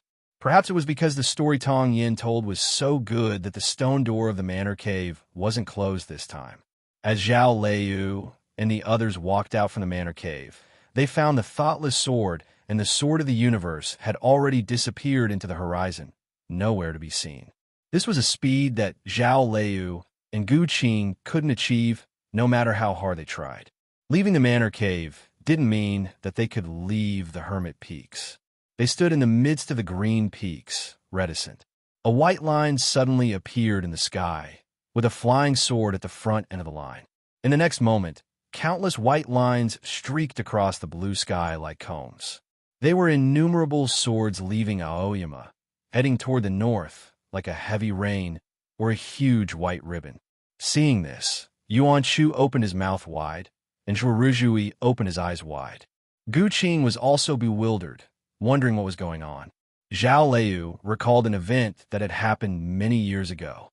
That day, she and Jingjiu were about to enter Haizhou City, and the Pure Heaven Bureau issued a warrant for their arrest. The swordsmen of the Orthodox sects gathered there. Zhao Leiyu was worried. Jingjiu asked her question. Have you ever heard of a sword style called descending from the sky? A few years ago, when she and Jingjiu walked on the sword peak, the sword in the peaks suddenly became restless. Zhao Liu asked Jingjiu what was going on, and Jingjiu repeated the same question. She knew what this sword style of descending from the sky was, or, in other words, what it meant. This is the sword formation of Aoyama. Hearing what Zhao Liu said, Yuan Shu, Zhuoruzhui, and Gu Qing were stunned speechless while looking at the spectacular scene in the sky. Zhuoruzhui suddenly sensed the sword pill quiver slightly, and the swallowing boat's sword expressed its intention to leave. Since I can't go with you, you go with me. He waved his hand with a faint smile. The swallowing boat's sword pierced through the air, turned into a gray shadow, and flew into the sky at a speed that it had never shown before. Immediately after, Yuan Chu also felt something. He waved his hand and released his strange sword. The strange sword quickly merged into the sky full of swords. The countless swords in the sky were not all high-grade flying swords. Some were very ordinary, and some were even sword embryos. Just like that strange sword, they did not have a name yet. But these were all Aoyama's swords. Countless flying swords came from the south and descended from the sky, washing the world like a torrential rain. It was the first time for the people in Zhaoga City to see such a scene, and also the first time for them to see the true sword formation of Aoyama. The first 3 cloud ships to enter the imperial city were destroyed by the rain of swords in a short period of over 10 breaths of time, and they disintegrated and fell to the ground while emitting ceaseless rumbling sounds. Most of the disciples of Zhongzhou school on the 3 cloud ships died while they were still in the sky. Some of the swordsmen survived and landed on the square. They didn't dare stay a moment longer, fleeing toward the outside of the imperial city with fear in their hearts. These swordsmen of Zhongzhou school had cultivated the escape method of heaven and earth to a very high level. Their movements were so swift that they could cover a distance of over 1,000 feet with a single leap. But how could they evade the rain of swords in the sky? No matter how powerful the escape method of heaven and earth was, it required one to travel between heaven and earth. Now that there were swords everywhere in heaven and earth, where could one evade? An elder evaded a few flying swords. As he was about to approach the palace wall, a silver-colored flying sword pierced his thigh. He fell to the ground after letting out a horrible shriek. Then the swords pierced through his body, and he died with a spurt of blood. The same scene could be seen everywhere in the square of the imperial city. The horrible shrieks of the swordsmen of Zhongzhou school could be heard everywhere. What was more frightening was the sound of the flying swords piercing through the human bodies and the hard green stones. As far as the eye could see, the splattering blood and stone chips could be seen everywhere, and the corpses were everywhere. Innumerable flying swords were nailed to the ground, swaying slightly in the wind, looking like wild grass. This was what it meant to kill people like grass. Many people fainted after seeing this scene. The cultivation practitioners murmured with extremely pale faces, "Is this the great formation of Aoyama?" The frightened screams of the chancellors in the grand hall could be heard constantly. "Is this the great formation of Aoyama?" Yes, this was the rumored great formation of Aoyama. The great Grandmaster Nanshu, the great Grandmaster of the mysterious dark sect, and Emperor Shao were all extraordinary swordsmen, but they had become the pitiful hidden swordsmen, unable to see the light of day for the rest of their lives. In fact, many people couldn't understand it. It was because they hadn't witnessed the scene that day. Who could resist such a powerful, great formation of Aoyama? Countless small holes appeared in the dark clouds in the high sky, and they couldn't be closed. Those small holes were actually the sword eyes.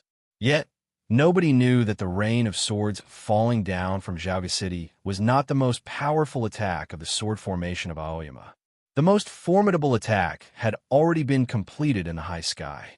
Jingjiu and Bai Run had separated from each other a few miles apart. The small holes were everywhere on Bai Ren's clothes, which looked similar to the clouds. She was an absolute spiritual body condensed by the fairy energy at the moment, and her clothes were a part of her. As such, those small holes were the real injuries on her clothes. Countless strands of fairy energy were seeping out from those small holes like golden threads, dispersing in heaven and earth. The process was slow, but it was irreversible. "Is this the sword formation of Aoyama?" asked Byron while looking at Jingjio. "Yes," said Jingjio. "So you could die now." This was the story of the day. Lien Sanyue pulled Byron out from Zeo's body, and Jingjio trapped her with the sword formation of slaying fairies and then killed her with the sword of Aoyama. This story was simple, but it was very good. If he wanted to kill Byron and let Zeo live, this was the only possible way to write the story. "You are indeed someone who has gone out," said Byron. "You are indeed someone who has gone out. You have a good method. I hope you can still employ the sword formation of Aoyama when I come back next time." She was a true fairy lady, so she could tell at a glance that Jingjio had paid a great price to employ the sword formation of Aoyama, and that he might die in the next moment. "I dare employ the sword formation of Aoyama, because I can calculate everything. But at least you won't have a chance to come back this time." Having said that, Jingjio disappeared from the original spot and reappeared a few miles away. It was undoubtedly the underworld fairy sword he used. He passed through Byron's body. The immortal energy that was seeping out from her clothes suddenly disappeared without a trace. Byron turned to Jingjio and found a hint of gold in his eyes. She realized what had just happened, a bewildered expression showing on her face. Whoosh! She dispersed in the high sky, turning into countless light specks and vanishing without a trace. After making sure that she was dead, Jingjio felt relieved. He coughed twice painfully with his eyes closed. Countless thunder boomed in heaven and earth. The thunder boomed in his body. He blinked his eyelashes slightly. A drop of golden blood trickled down from the bottom of his damaged earlobe, and then spread in the sky, attracting countless birds to chase after it. After an unknown amount of time, the thunder in his body disappeared. He opened his eyes and flew towards the ground. The lone sword, the first son, the thoughtless sword, and the sword of the universe followed him. It was deathly quiet in the royal palace of Xiaoga City. No sound of pain could be heard, and no screams could be heard. It was because the ground was full of corpses. To say nothing of the wounded, there wasn't even a complete corpse to be found. The morning wind blew over slowly, but it couldn't blow away the dreadful atmosphere and the bloody smell that seemed to be condensed like crystals. Swords were stuck everywhere on the stone steps. Though Ping Yongka was still unconscious, those swords didn't hurt him. They landed precisely around him, looking like a fence protecting him or a cradle. Jingjio landed in front of the Grand Hall. He turned around and walked to Lien Sanyue's side after shooting a glance at Jingjio. Seeing his pale face, Lien Sanyue asked, "Are you all right?" "I'm not going to die," replied Jingjio. "Can you still fight?" asked Lien Sanyue. Jingjio shook his head. It was then that a patch of cloud and fog drifted into the royal palace. As the cloud and fog dispersed, Jinren walked out from it. "Who's next, then?" he demanded while looking at them.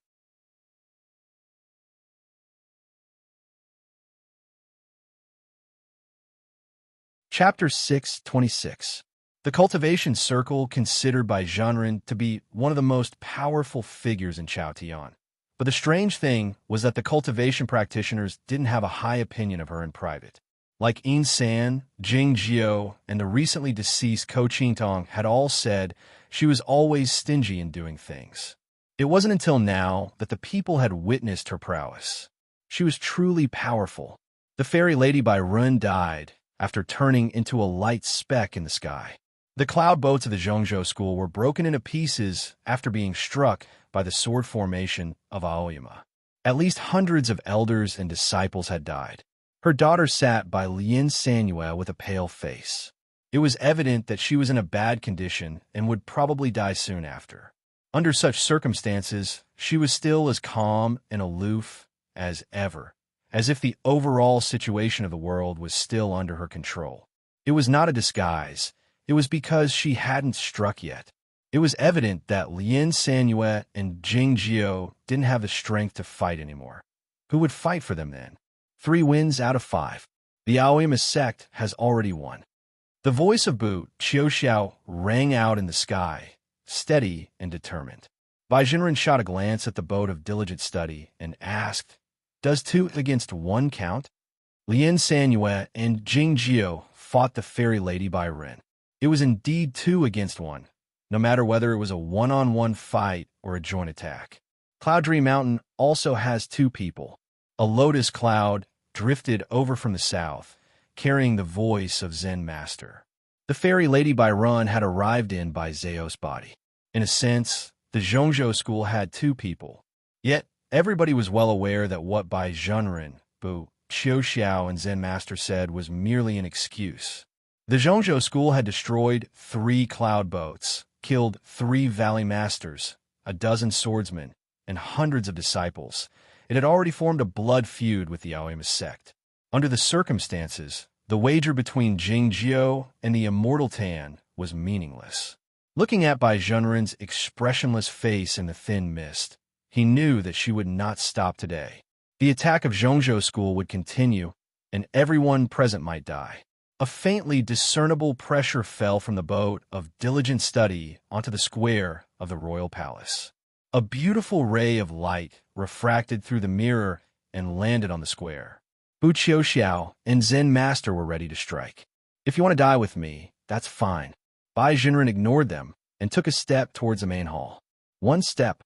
The imperial city was shrouded in fog. A dreadful whistling sound broke out in the sky.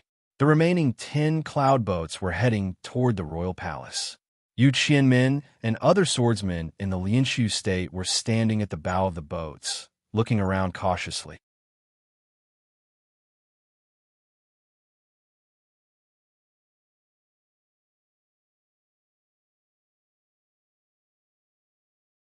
They guessed that he should be Taiping Jinren, or In-san. "I can still use the sword formation of Aoyama," In-san said calmly, while looking at Bai Jinren. He was the former immortal sect master of Aoyama, so he could use the sword formation of Aoyama. The premise was that Jing Jiao, who had the command token of the sect master, didn't stop him. It was obvious that Jing Jiao wouldn't do that under the circumstances. Bai Jinren said to In-san expressionlessly, "Though I don't know how you have survived until now, I can tell that you are still very weak." In-san said with a faint smile, "Even if you were a child, you can still kill a few people as long as you can pick up an iron hammer." Bai Jinren said expressionlessly, "Why don't you show me the hammer?" It was the best opportunity for the Zhongzhou school to leave the city that day, and they had paid the price of a fairy book and a replica of Bai Ren's ancestor. If they left Zhaoga City now, all their efforts would be in vain. Everybody knew that Bai Jinren wouldn't give up. The sword formation of Aoyama, activated by Taiping Jinren with the sound of the flute, was obviously different from the sword formation of Aoyama summoned by Jing Jiao. In-sen said to her with a faint smile, "I don't think you have a chance." No sooner had he said this than a thunderclap broke out in the sky. The thunderclap didn't come from the dark clouds in the sky, but from the horizon 100 miles away in the northwest. It was the Cloudtree Mountain. It was the angry roar of the unicorn. Hearing this angry roar, the people around the royal palace felt fearful, wondering if this divine animal from ancient times was going to come out of the mountains. Royal concubine whose face turned pale, wondering what she should do. Jing Yao, Duke Liu, and the others had a grave expression on their faces, thinking that if the Aoyama sect didn't send someone here soon, they would lose the battle for sure. Unexpectedly, after hearing the angry roar of the unicorn, Bai Jinren turned into a patch of cloud and vanished from the square after shooting a glance at In-san and Jing Jiao. A dozen cloud boats retreated as quickly as they could and soon left Zhaoga City. They didn't even care about those disciples who died in the square. Looking at the sky, the people wondered in shock what was going on. 13 Aoyama sword boats broke through the clouds and surrounded the Cloudtree Mountain in the northwest of Zhaoga City. It was late in the spring, and a snowstorm occurred in the sky. The 6 peak masters, including Yuan Qijing, Fang Jingtian, Guang Yuan Jinren, Nan Wang, Chen Yutian and Fu Wang, and Mo Qi and a dozen elders in the Broken Sea State, were all looking down from the ocean of clouds. The Aoyama sect had sent out all their swordsmen. The Aoyama sword boat in the front had already started its attack. Countless sword lights shot down from the boat, heading toward the Cloud Dream Mountain. The faint green glow kept flashing, indicating that the great formation of Cloud Dream was defending. It seemed to be fine, but for some reason, it felt a bit difficult to defend. Standing at the front of the Aoyama sword boat, Tong Yin had a calm and nonchalant expression on her face. She kept calculating the weak spots and the operating rules of the great formation of Cloud Dream. She would point her finger once in a while, and the flying sword in the sky would change their direction and fly away.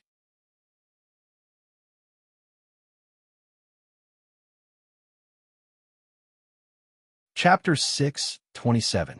Most of the disciples of Liangwang Peak were on the leading sword boat of Aoyama. They sat cross-legged, directing the flying swords to attack the great formation of Cloud Dream. Even though they were nervous, they couldn't help but glance at the young man with a tender face and light eyebrows at the bow of the boat. Guinan Shan and the others, of course, knew Tong Yin, but they couldn't figure out why Tong Yin was here. What was going on? Wasn't Tong Yin behind closed doors on Cloud Dream Mountain? No. Even if he had come out from behind closed doors, why was he on the sword boat of Aoyama and directing them to attack Zhongzhou School? This eerie and absurd scene originated from a long story. Tong Yin was the best chess player in the world, and he was also the best storyteller. However, he didn't have the time, and it was unnecessary for him to tell a story to Guinan Shan and the others. In fact, he had only told one story that day, which was told to the dead dog, the principal guard of Aoyama. The story was quite convincing, so he was able to leave the hermit peaks of Aoyama and come to this sword boat of Aoyama. After coming to the sword boat of Aoyama, he found out that his story was similar to that of Yuan Qijing, so he added a part of it. This was what he was doing at the moment. Zhao Leiyu and the others were still in the hermit peaks of Aoyama. They couldn't come here without their flying swords, and even if they had swords, it would be too late. As for why Tong Yin could come here in time, it was because he had another reason. The Zhongzhou School was attacking Zhaoga City on a large scale. All the swordsmen were there, so Cloud Dream Mountain was undefended. If the Aoyama sect wanted to change the situation in Zhaoga City, the simplest way was to attack Cloud Dream Mountain on a large scale. This was a common and unorthodox method in the military books in the mortal world, but it was quite useful in this story. It was because nobody dared attack Cloud Dream Mountain, never. The Aoyama sect had rewritten the history of the cultivation circle in Chaotian that day. A white cloud came over from Zhaoga City. The immortal Tan had come back. Ignoring the Aoyama sword boat that was attacking the great formation of Cloud Dream, he looked at the wind and snow and said, "Let's stop." Yuan Qijing walked out of the wind and snow and looked at him expressionlessly. "Have you stopped?" At the same time, in the royal palace of Zhaoga City, Bai Zhao was walking slowly toward the Grand Hall. After a moment of silence, the immortal Tan asked, "Do you really want Chaotian to become a sea of fire?" Yuan Qijing and Fong Jingtian suddenly looked in the direction of Zhaoga City, showing a grave expression on their faces. They felt an unimaginable aura that shouldn't exist in the mortal world descending upon them. The solemn expression was a sign of alertness, not fear. They knew that the battle between the Aoyama sect and the Zhongzhou School was about to begin. They had to take down the Cloud Dream Mountain before the situation in Zhaoga City changed. Whether it will be destroyed or not, we'll see after we fight. If you can't take care of the affairs of the Zhongzhou School, don't waste your breath. Nan Wang's angry voice broke out in the sky, followed by countless sounds of air being pierced. Innumerable sword strings turned into a comb in the sky, and then became a sword, thrusting toward the great formation of Cloud Dream. Boom! The great formation of Cloud Dream quaked slightly, and an obvious crack appeared in the green glow. Seeing this, everybody, including the immortal Tan, was stunned. They were all aware that Nan Wang had broken through the upper limit of the broken sea state a few years ago. But this sword, how could it be so powerful? Did she have a death wish?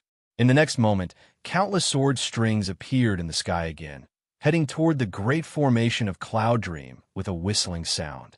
Nan Wang felt a bit crazy at the moment.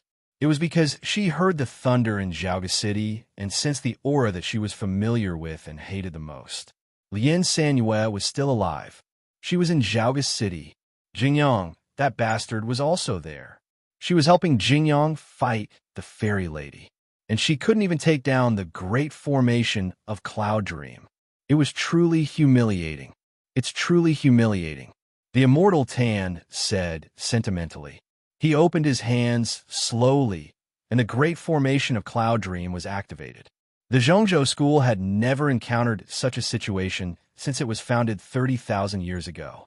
The Bloody Demon Church didn't dare do such a thing even when they were at their most arrogant. Dozens of endless sword strings in the sky had suddenly disappeared without a trace. Those flying swords attacking the great formation of Cloud Dream had also been disturbed, becoming restless. Even Fang Jingtian and Guang Yuanjinren found that their swords were a bit unstable. In the next moment, everybody heard the sound they were most familiar with. Whoosh, whoosh, whoosh. It was the sound of the flying swords breaking through the air. The people of Aoyama lifted their heads to look at the sky, and then saw the sword rain coming from the south. Innumerable flying swords weaved into a glittering ribbon in the blue sky, as if they would tie the sky together or cut it in half. Seeing this spectacular scene, everybody fell silent, including the immortal Tan. Only the sound of the flying swords traveling at a high speed could be heard in heaven and earth. After a long while, a loud boom burst out in the distant Zhaoga City, and then a spark could be vaguely seen, disappearing without a trace in an instant. Looking in that direction, Yuan Qijing remarked sentimentally, "The young senior master is awesome. The young senior master is awesome. The senior grandmaster is awesome. The immortal sect master is awesome." The cheers of the disciples of Aoyama broke out outside Cloud Dream Mountain, but they all called Jingjiu differently. It took a long time for them to stop cheering. Boom! The violent wind danced, and the thick clouds shrouding Cloud Dream Mountain dispersed with the wind. A huge dark figure could be vaguely seen in the clouds. Facing the humiliation of the Aoyama sect, the unicorn couldn't control himself any longer, letting out an angry roar. As all the disciples of Aoyama thought they would be attacked like a thunderstorm, the roar of the unicorn faded away, and the clouds and fog retracted, shrouding Cloud Dream Mountain again. There was an ocean of clouds higher up in the sky, looking as smooth as a blanket made of snow. A black dog as large as a mountain crouched on the ocean of clouds in silence. He pulled back his gaze from Zhaoga City and looked at the deep part of Cloud Dream Mountain. He didn't make any sound, but the expression in his eyes was exceedingly cold. Bai Zhenren had suddenly left, and a dozen cloud boats retreated in a hurry. Everybody guessed that something must have happened to Cloud Dream Mountain. In all of Chaotian, the Aoyama sect was the only sect that could make Cloud Dream Mountain suffer a mishap. It was because of two people that the Aoyama sect could achieve what it had today. They were Taiping Jinren and the immortal Jingyang. Countless gazes were fixed on the square, on Jingjiu and Yin San. A few exceedingly powerful energies landed on Yin San at the same time as those gazes, locking onto Yin San. Yamatai's boat of diligent study had flown back again, and Zen Master's Lotus Sedan had also arrived in Zhaoga City. The atmosphere was as tense as ever. It was, of course, the Dragon Tail Inkstone that Bu Qiuxiao used to lock Yin San. The lethal energy passed through the space of more than 10 miles and landed squarely on Bu Qiuxiao, making sure that he couldn't escape like he did at the West Ocean last time. Yin San was still calm.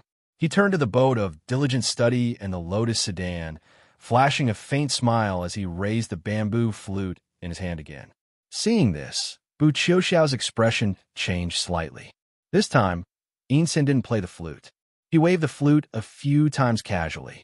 The sound of wind entered the holes of the flute, giving off a series of chaotic but not unpleasant sounds. Countless flying swords left the ground and flew chaotically in the air, but they didn't collide with each other. They twisted together like a hemp rope and formed an ugly, huge sword, slashing toward the boat of diligent study. Such a huge sword was unimaginably powerful. The violent wind howled, and the energy of heaven and earth was in chaos. All disciples, back off!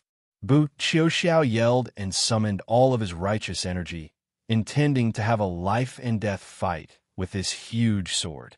Whoosh! The violent wind was still howling, but the huge sword suddenly halted in the sky. It was unclear when Jing Jiao had stood up from the stone steps. He reached out his right hand toward the huge sword in the sky, his face pale.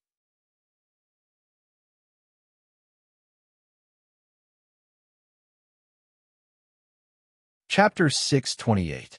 After so many years, this pair of the most famous brothers in the history of the cultivation world met at such a close distance for the first time, and they were fighting over the ownership of the sword formation of Aoyama. This was a very symbolic scene. After a long while, a crackling sound suddenly burst out in the sky, as if wet firewood was being ignited. The flying swords on the surface of the huge sword gradually flew away, like the skin of a wall being peeled off. Then, they scattered faster and faster until they turned into a rain of swords and returned to the ground one after another. Seeing this scene, everyone heaved a sigh of relief. You can only influence a small part of Aoyama. Jing Jiao pulled back his right hand and said something meaningful to Yin San. Then he added, "But you are still as good at scaring people as before." He was referring to how Yin San had kept Bai Zhenren at bay for a while. "As long as I can scare him off." Yin San wiped the bamboo flute with his sleeve and said, "Don't forget that I saved your life today." Jing Jiao said calmly, "You have saved me many times before." Yin San lifted his head and demanded while looking at Jing Jiao, "So you can disobey me all the time?" Jing Jiao said, "I'm your young brother, not your disciple." Yin San was taken aback a bit, but he seemed to think that this remark was very clever.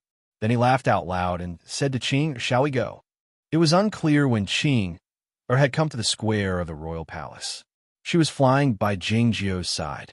Hearing Yin San's words, she shook her head without giving it much thought. Yin San sighed for some reason and walked toward the outside of the royal palace. Bu Qiuxiao and the swordsmen of other sects were about to do something when they heard the sound of the flute again. The flying swords of Aoyama on the ground rose up along with Yin San's footsteps, whistling and dancing in the air, making crisp sword sounds.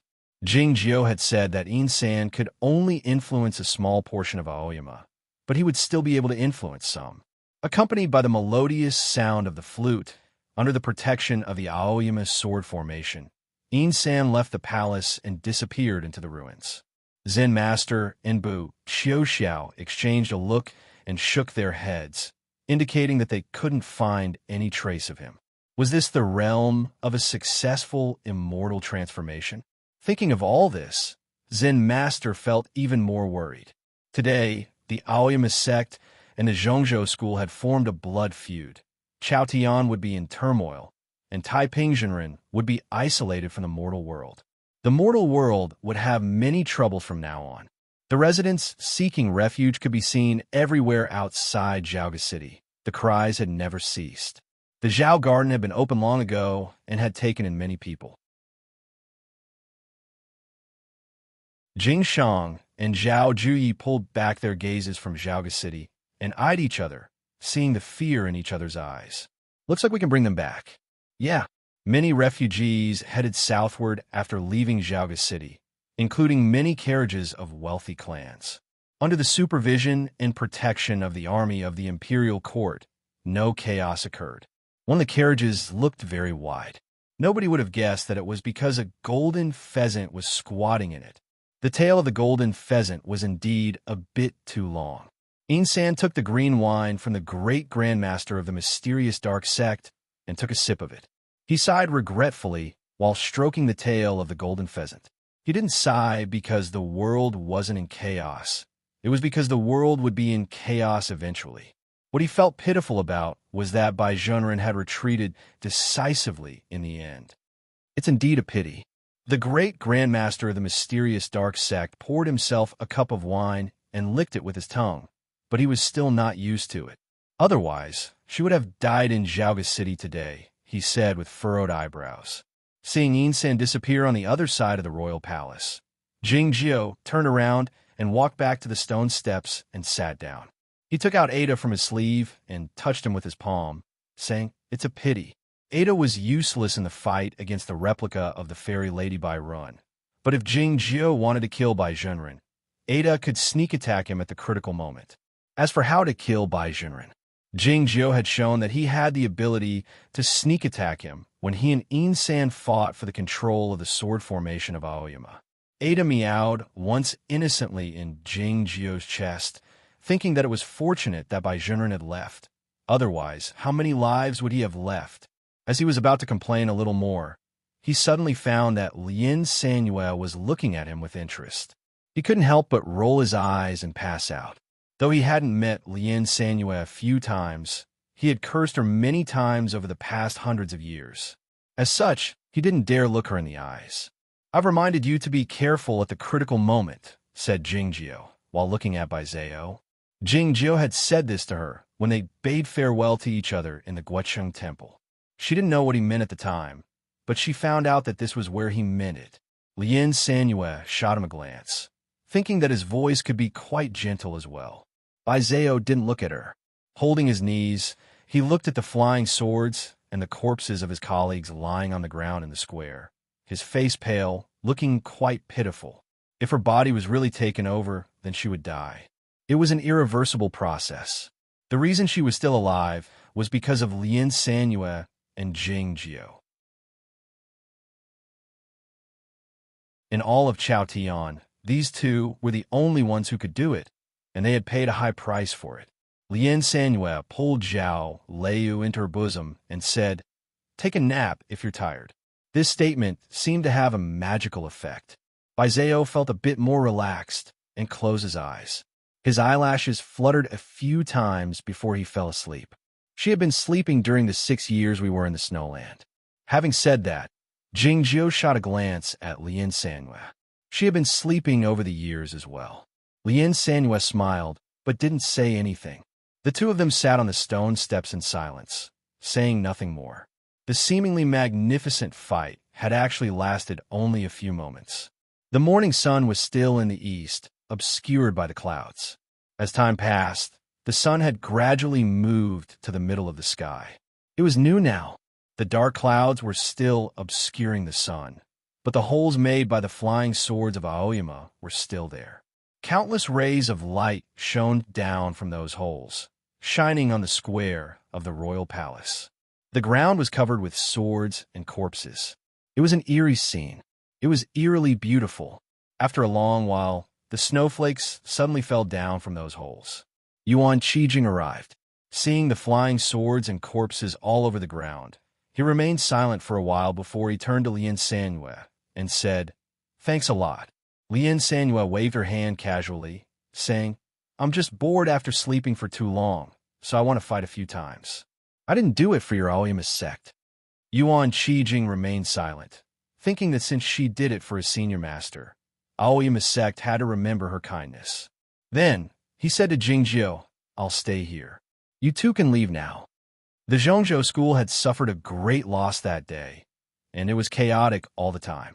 It was unlikely that any trouble would arise in a short time. It was enough for him to stay in Xiaoga City. Jingjiu stood up.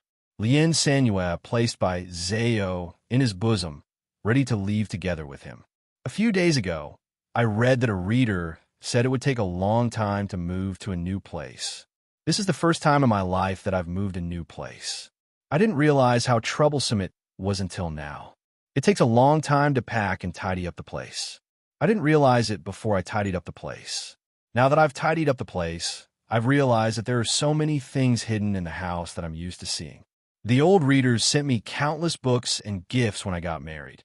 It will take a few days to get married, and my family members will arrive soon. I'm so nervous. This is the first time that all my family members have come to visit me after I got married. As for updating, I'll try my best to keep up with it, and I'll do it well.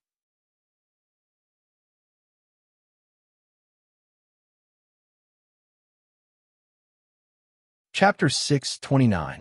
It was then that Apiao drifted out from the grand hall at high speed. "Teacher, you can't leave me behind," she exclaimed in a panic. As the king of the underworld of the next generation, she didn't dare stay in the capital of the humans alone. Moreover, she had suffered a lot on the Shanda Peak for a few years, so she felt cold all over when she saw Yuan Qijing. Lien Sanhua shot a glance at this little girl and asked, "Who is she?" "My student, the youngest one," replied Jing Jiao. Lien Sanhua pointed at Ping Yongka, who was still sleeping in the sword railing, and asked, "What about this little guy?" Jing Jiao replied, "Like I said, he is my personal disciple." Lien Sanhua said, "You're pretty good. If only you could be so flexible in other aspects." "What aspects?" "Men and women?" Neither Apiao nor Ada dared give any response. The people in the grand hall were as quiet as cicadas in winter. If Cold Cicada were here, he would play dead. But Yuan Qijing was playing dead. Jing Jiao and Lien Sanhua left Zhaoga City. Seeing the two figures vanish in the sky, many people inside and outside the royal palace knelt down on the ground. The swords were everywhere in the square, and it was quite troublesome to clean up the corpses and minced flesh. It took the magic army half a day to clean up the corpses, and they found an abandoned palace hall to store them in case the Zhongzhou school asked for them in the future. The grand ceremony of ascending the throne was held in the royal palace by dusk. The palace walls, which had been badly damaged by the swordsmen in the world, looked rather gloomy under the setting sun. Sitting in a side hall, Yuan Qijing closed his eyes as if he had fallen asleep again. Seeing her son sitting on the throne, the royal concubine whose face was full of tears. Thinking of the emperor who had just left for one day, the tears gushed out like a spring. Ping Yongka was woken up by the cheers in the grand hall. He rubbed his eyes in bewilderment and found the swords all around him. He stood up with some difficulty and found the swords everywhere in the royal palace. And many of the swords looked familiar to him, as if he had seen them on the sword peak. For a moment, he was at a loss, wondering if he had returned to Aoyama. At this moment, the countless flying swords on the square suddenly flew up, heading towards Aoyama in the far south. The dark clouds in the sky suddenly shattered, revealing the clear blue sky. The flying sword in the sky was like a ribbon, but also like a path to the heavens. Ping Yongka suddenly remembered what happened before he fainted. He asked anxiously, "Where's Master?" Apiao came to his side, looked at the sky, and said slowly, "Let's go." Hearing this, Ping Yongka's eyes became extremely complicated. There was yearning, envy, awe, and reluctance in his eyes. He murmured, "Master has ascended so quickly? Then what should we do?" Apiao looked at him as if she was looking at an idiot. She was more confident about her identity as the last disciple. She blew the leaf-like black hair in front of her forehead and used the changing light to express her sarcasm. She said, "What are you thinking? Mr. has gone to travel with Senior Lien Sanhua." In the 3,000 nunnery outside Yuan City, the round window was the same as before, and the tranquil lake in front of the window was the same as before. However, their master had passed away and couldn't come out to welcome them anymore. Lien Sanhua put Bai Zhao on the bed in front of the window and waved her right hand gently. Countless fine silk threads came out from Bai Zhao's clothes, or more precisely, from his body. They rolled up with the wind and soon formed a huge, snow-white cocoon, wrapping her body in the middle. Jing Jiao had seen this scene in the Snowland and in the Shuai nunnery. He knew it was the magic method of transforming the silkworm into a butterfly in spring, so he was not surprised. On the contrary, he was more concerned about one thing. Sanhua had slept on this bed, and so had the snow girl. The person sleeping on this bed was Bai Zhao. The snow girl was the strongest swordsman in Chaotian, and Lien Sanhua was the #1 swordsman in the world. What kind of person would Bai Zhao become when he woke up? Looking at the bed, Lien Sanhua said, "Though she doesn't have the fairy awareness of Bai Run in her body, it will take her a long time to temper such a large amount of fairy energy on her own." Jing Jiao said, "She is not as good as you, so she will have to sleep longer." Lien Sanhua didn't use the door, but walked out from the round window. Jingjiu followed her to the lakeside. I used the green sky mirror to sharpen my sword back then, he said while pointing to a stone stool. Sitting on the eave, Qing flapped her transparent wings softly, saying nothing. If it were before, she would have flown down to the ground a long time ago, yelling that Jingjiu was so rude back then. But she was silent now. All she did was watch the man and the woman talking by the lakeside in silence. Lu Xi had taken her to many places, and so had Tai Pingzhenren. Yet, she vaguely understood that the following days were more important if she wanted to know what a human was. More importantly, she was aware that she shouldn't disturb them at the moment. Lien Sanue walked to the stone stool with her hands folded behind her back, and then sat down on it. As soon as her dress touched the stone stool, Jingjiu's palm fell down soundlessly, aiming at the top of her head. Huh! A gentle wind blew over, and countless strange ripples appeared on the surface of the lake. The fish fled in all directions in fear. A few thunderclaps broke out into Yuan City before the summer arrived, startling the pedestrians on the streets. A man with gray hair on his temples walked out from shop and looked up at the sky. In the distant mountains, a clear spring had suddenly broken off, and a cliff had suddenly collapsed. Nobody knew that the thunderclaps and the strange phenomena originated from this gentle sound and this gentle wind in the 3000 house. Like I said, you can't beat me for the rest of your life.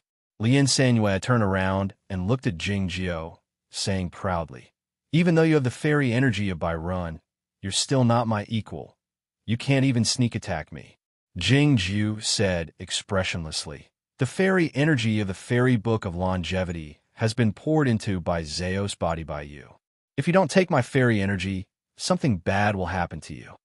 Back when the godly swordsman of West Ocean wounded Guodong severely with a swing of his sword, she relied on the fairy energy of the fairy book of longevity to keep her body from being destroyed. Lien Sanue said calmly while looking at him, you have a low cultivation state right now. It's no different from seeking death to employ the sword formation of Aoyama. You would die if you didn't have the fairy energy. Jingjiu said calmly, I'll never die. You're always a liar, Lien Sanue said calmly. After a moment of silence, Jingjiu started walking along the stone path by the lake. Lien Sanue followed him and grabbed his sleeve, saying, don't be angry. My temper is much better now, isn't it? Jingjiu didn't say anything. He held her hand and kept walking forward. Back then, he and Lien Sanue had a thorough break. They could be said to be strangers for life and death, though it was a one-sided relationship. Yet, they were the most likely cultivation partners. He knew her better than anybody else, and he knew her magic method of transforming a silkworm into a butterfly. Though it was an excellent magic method, she couldn't sustain it for a long time, given her temperament. Lien Sanue sensed his mood through his reticence, saying with a faint smile, after my failure in Ascension, I used the heaven-human connection to calculate that I won't live long even if I use the method of transforming a silkworm into a butterfly. If so, why don't I have a good time? She had defeated the immortal Tan, the most powerful swordsman in the world, and fought with the ascended fairy lady. Now that she was holding his hand, she felt a good time. I'm not happy, Jingjiu said earnestly while staring into her eyes. Lien Sanue thought that Jingjiu didn't have much emotion to begin with, so it would be hard for him to be unhappy. After some thought, she stood on tiptoe and kissed his lips. Jingjiu didn't evade her kiss. He looked at her in silence. Lien Sanue said, I want to go to White Town to see that man. I'll go with you, said Jingjiu. You're tuning in to the Warrior Lore YouTube channel. Don't forget to subscribe and join us on this journey to catch the most captivating stories.